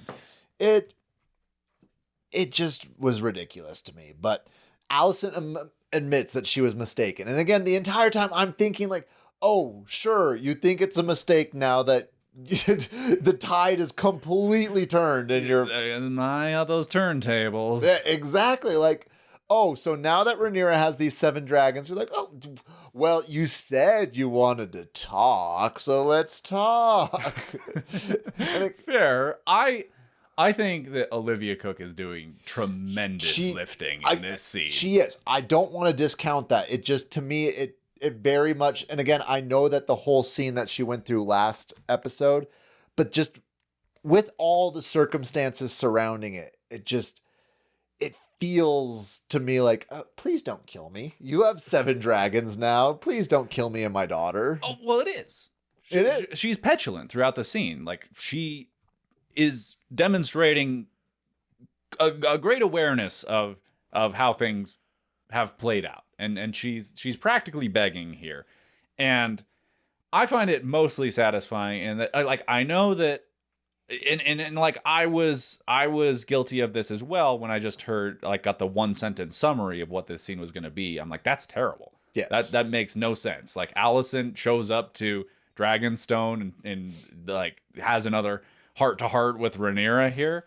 But in the actual performance, like, watching the scene, this is like bringing so much of Alicent's character to fruition from what we've seen throughout this season, and is making me like recontextualize a lot of what has already happened, to where we've seen her showing regret and like horror at what she has become a part of, or like later in the thing where it finally comes to the point, because I'll just say what Alicent is asking for from Rhaenyra is that they team up, and she is providing the information that Aemond on Vhagar will be leaving King's Landing soon, and that she will facilitate Rhaenyra to come in and seize King's Landing with as little bloodshed as possible. Ultimately, this comes to a conversation where Rhaenyra says, well, you know that the only way that this works is with your son Aegon's head on a spike. Yes. And I mean, Alicent kind of pushes back. She's like, he's weakened. He's a non-threat. He can go away. But they ultimately both acknowledge that somebody's got to die. And it has, and that's the only way that this actually works, knowing that the conflict has scaled up to this current point. And what I give all this context for is, again, you hear abstractly that then Alicent is like, okay, you can kill my son. Like, that is, you read that as an actor on the script that you're giving, and you're like, that's impossible. There is no way that I sell this. But the way that she just like gives it a moment, you see her understand that Rhaenyra is right in this, and she consents in like the most subtle way imagiable, and it's heartbreaking, man. Her non-response essentially. I think she gives like the tiniest little nod. I'd have to go back and check the tape.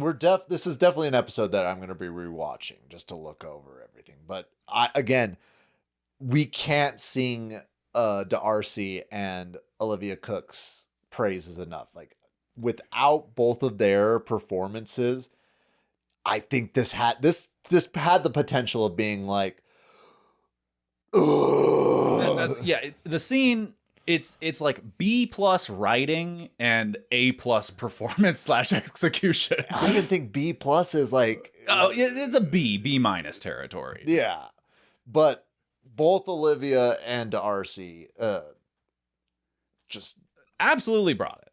And there was a lot of truth being said in the scene. I will also say the way that it's lit with sort of the light behind their faces, so you see that just sliver of like silvery light across their faces and profile is magnificent, delicious, wonderful. I don't know if you picked up on it, but it's almost like they've switched places, where Alicent is now the one who wants to be free and make the decisions, while Rhaenyra is the one who's bound by honor and duty and has to fulfill the role of serving a bigger purpose than herself. That's exactly it.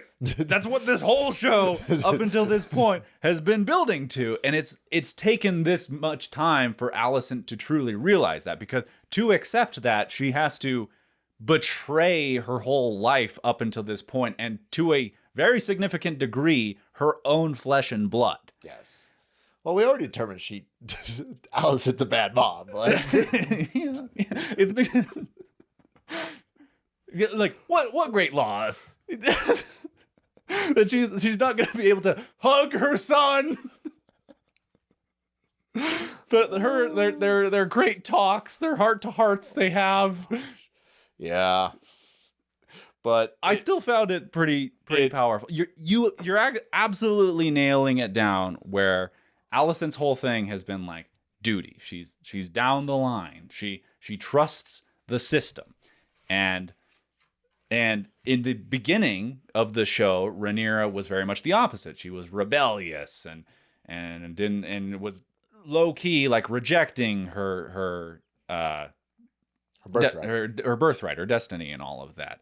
And Rhaenyra seems to have come to the conclusion that to like fulfill her person and like reach her peace, she needs to follow duty, which is maybe not her original instinct. That's doing the hard work for her. And for Alicent, it's the opposite. She needs to reject the systems and all of the properness and maybe the religious fanaticism, all of that. Yes. Well, I think the lesson that's learned here, hot girl summer can cure all. If you need a reset, just take that trip to the lake. Soak in the pool. Well, yeah, that's the thing, because she kept taking the baths through the season, but she needed that lake water. She needed the fresh air. She needed to get mosquito bit. Exactly. Just rough it out for a couple days. Go camping. Spend some time in the great outdoors. We say that, but it also,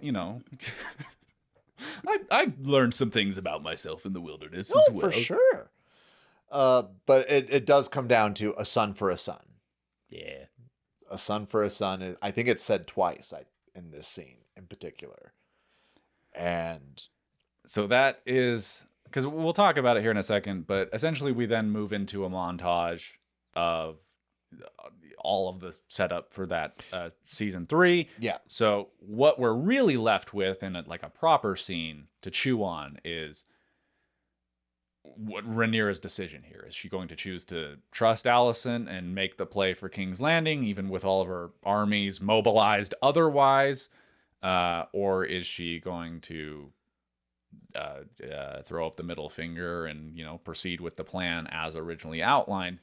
I want to circle back to that because I think it's worth biting into, but I just want to quickly go over the scenes that we saw, if that's cool. Okay, my last note on the scene between Rhaenyra and Alicent is, as a Team Green representative, what's up, y'all? I see you guys. It was the tiniest bit frustrating in this episode where between Daemon and Alicent both coming to Rhaenyra being like, you were right about everything. You're a queen. Figuratively, literally, you all hail Rhaenyra, who can do no wrong. Yes, queen, yes. You get what I'm saying. Yes. I completely get what you're saying, and I mean, what can you say? She's the one true queen. So well, the show seems to think so at this point. But I do want to pose a question to you concerning that, but I do really want to at least get these awesome shots that we were getting of what's clearly to be built. But Daemon comes out of Harrenhal in his amazing armor to check out his army. Rhaena comes up to Sheep Stealer, and Sheep Stealer, we didn't get enough of him, so Sheep Stealer, we're not going to do a breakdown at the end of the episode. But Sheep Stealer looks like a wild dragon. Even the coloring is like it's like splotchy or like camouflage. Sure, but I see what you're saying. Where it looks like a mutt dragon, and I like that. Yes, but we don't really get a sense. We see the dragon with the green, with the Hightower forces, which we assume is Daeron and his dragon. Yes, and it's a lot of marching, a lot of people looking amazing. There's also, because it's been the meme that's been circling around, that Corlys, the great commander of the sea, is never seen on a boat, but he is on a boat. A rowboat, but a boat no less, in this montage. So we could, maybe they just put that one in there to quell the memers. I have a feeling we're going to see Corlys on a lot of boats next season. I hope. But then we see the Winter Wolves crossing the Twins, coming in from Winterfell. All the old men that Kragan said that he can spare to send Rhaenyra. The Lannisters are marching to Harrenhal. Tyland is on the deck of the boat with his piratess. Alyn and Corlys are suited up in their heavy plate armor and water. Again, don't know why. Otto's behind bars. Yeah. Oh, what? Oh, he's back. Huh.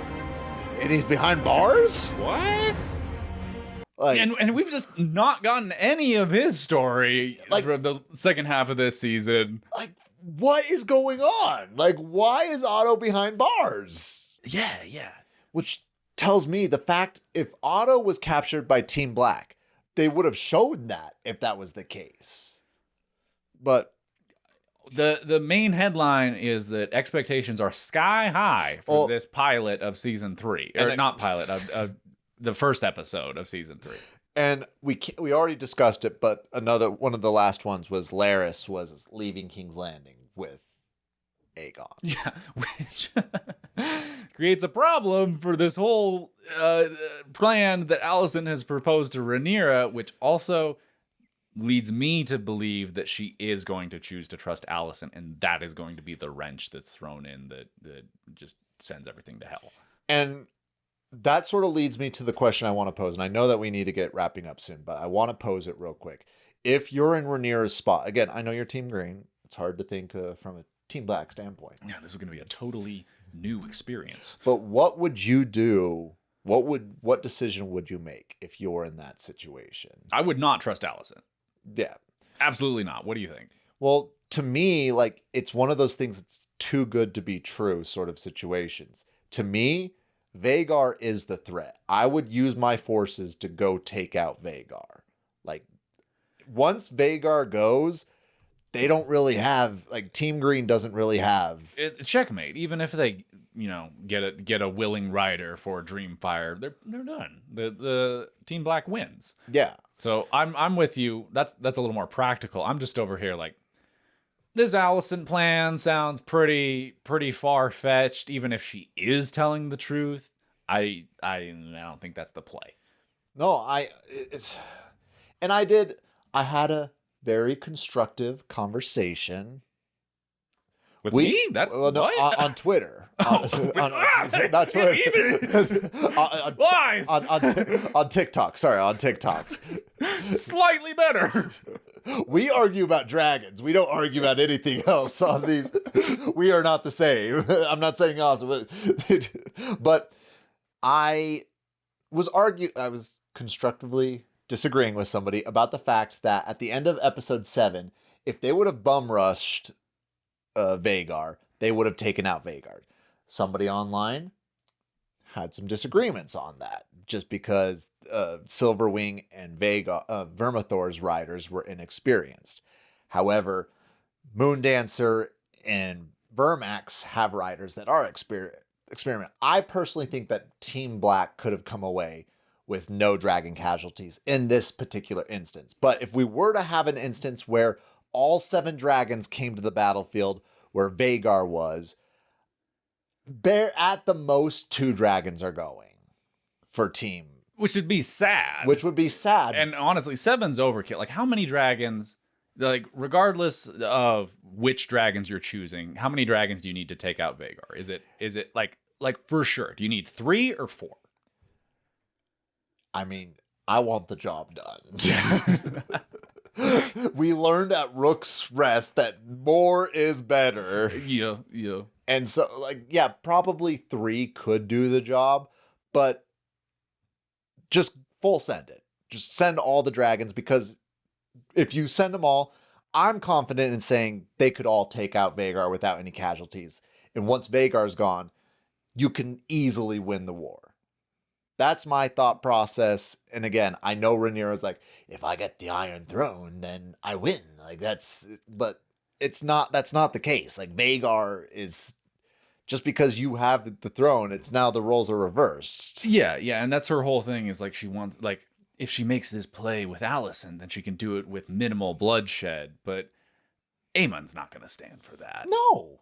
And again, that's where I go, like, okay, yes, it's going to be a bloody fight, and the chances of you losing a dragon are there. But just full send. Just go. Like, send them all. Blitzkrieg them. And it's one fight. And honestly, the fight is determined at that point. The war is determined at that point.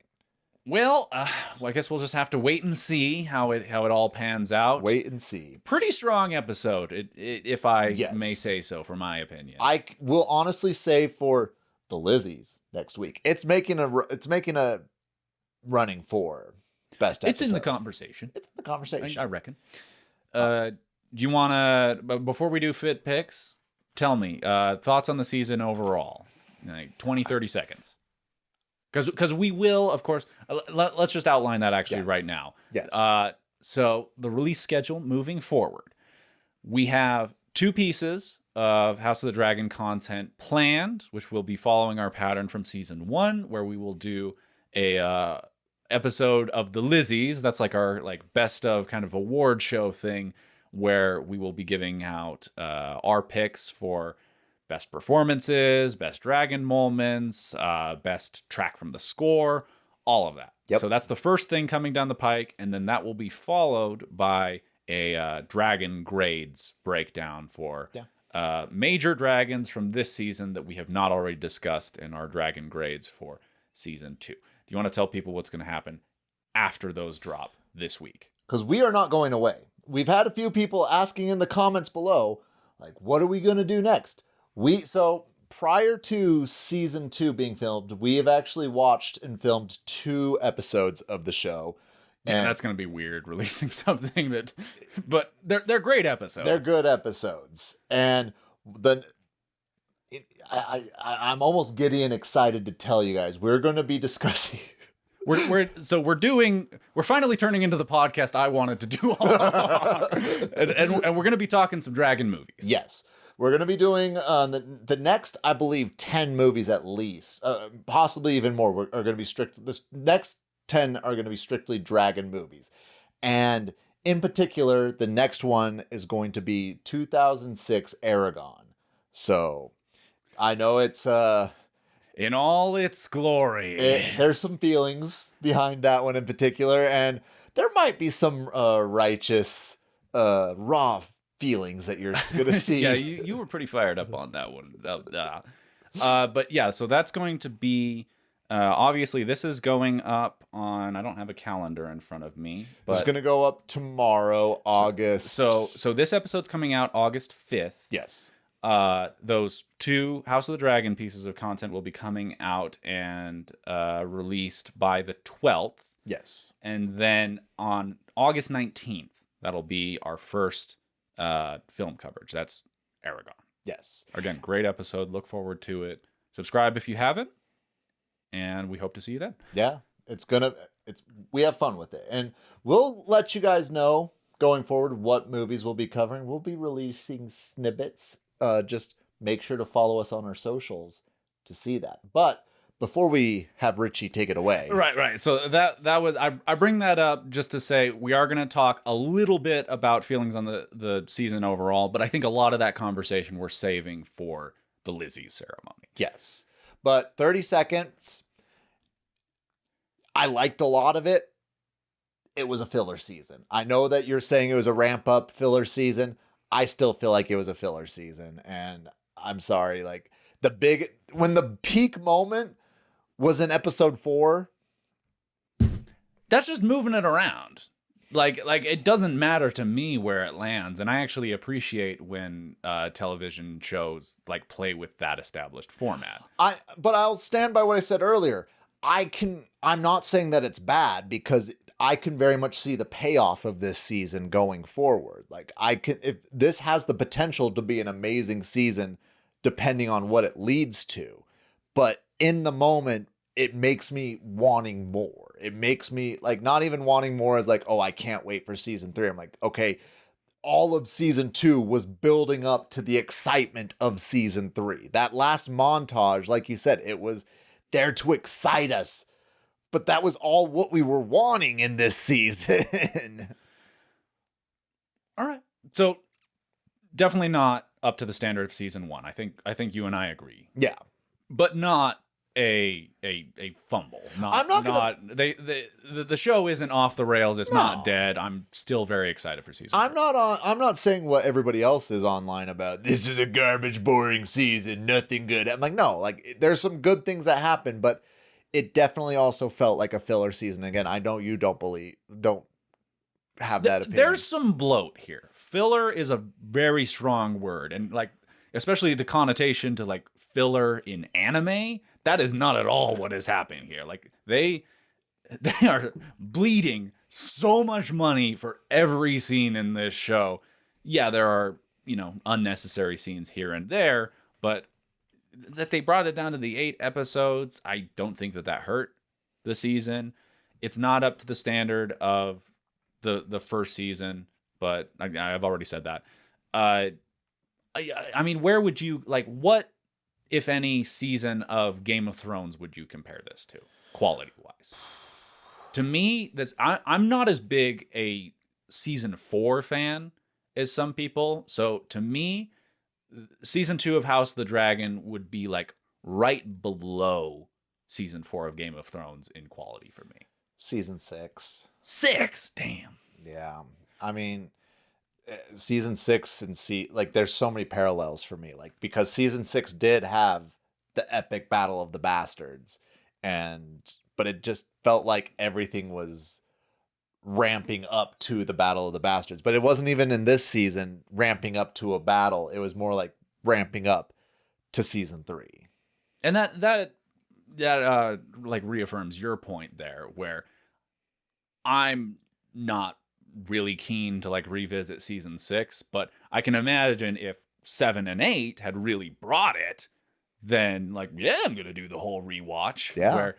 So the destiny of season 2's reputation does at least partially lie in how the rest of the show plays out. Yes. And last question I'll ask: how many seasons do you want more of House of the Dragon? Because I'm almost feeling like if they're not gonna, after they do an 8-episode season, they're not gonna up it.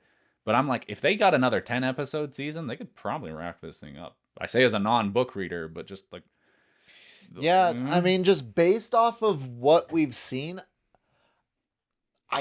again, we haven't read the book, and it's so hard because I'm sure there's some book like, no, there needs to be 10 seasons to fully incorporate. Like, I could, to be safe, 4, like not 4 more, but 4 total. I think that's what it's going to end up being. Yeah, like I think 4 is the safe amount to not rush the ending, but I also agree that you could potentially get it done in 3.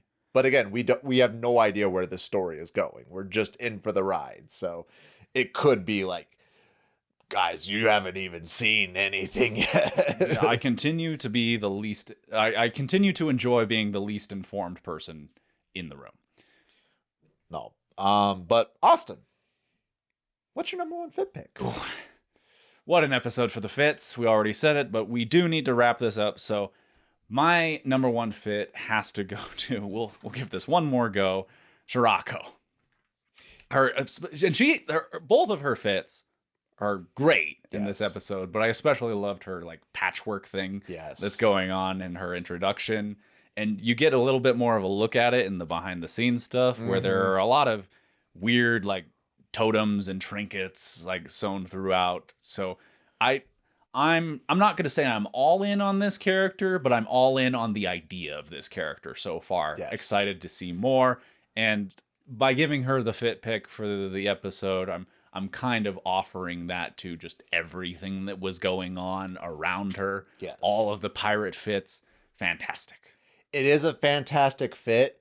It was my runner-up. Okay, who's your number 1? My number 1 was Rhaenyra's dinner dress. And that's my runner. Where it had like the silver dragons, like the black, the red, the crown. Like it all just comes together. And yes, queen. Yes, queen. Loved it. She'd be looking like a queen in this dinner scene. It really was all on those shoulders, though. Like the rest of the fit went off, and we've already said how good she looks in that crown. How good the character Rhaenyra looks in that crown. Yes. But the fit, one of the season's best. One of the season's best. Even though I'm giving it the runner up in probably 6 out of 8 episodes, it would have been the number 1. And we will be covering, I know we sort of jumped the gun for season 1, but we will be saying who our number 1 fit picks for the season in next week's episode. So be sure to check that out. Do you have a prompt for the commenters? That I do. What did you think of the episode? I know it's really drum, but what are you landing on? Did you like it as a finale? Did you like it as an episode? Was it a good episode? Was it a good finale? I know it's pretty broad, but I think there's also some room for a discussion of the season overall within all of that. But we can save that for the Lizzies. Yeah. Okay. Either way, interested in hearing your thoughts? You can also comment on Spotify. Otherwise, listen to the wizard on the outro, and we'll catch you guys next week. Hey, good night, guys.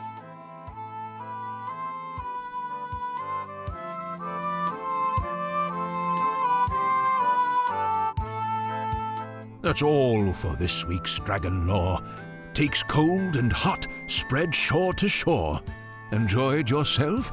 Please join the squad. Follow on social media at BigLizPod. And one quick reminder before you go, to rate, review, and share the show. Thank you for listening. It means a lot. See you next week. Same time, same spot.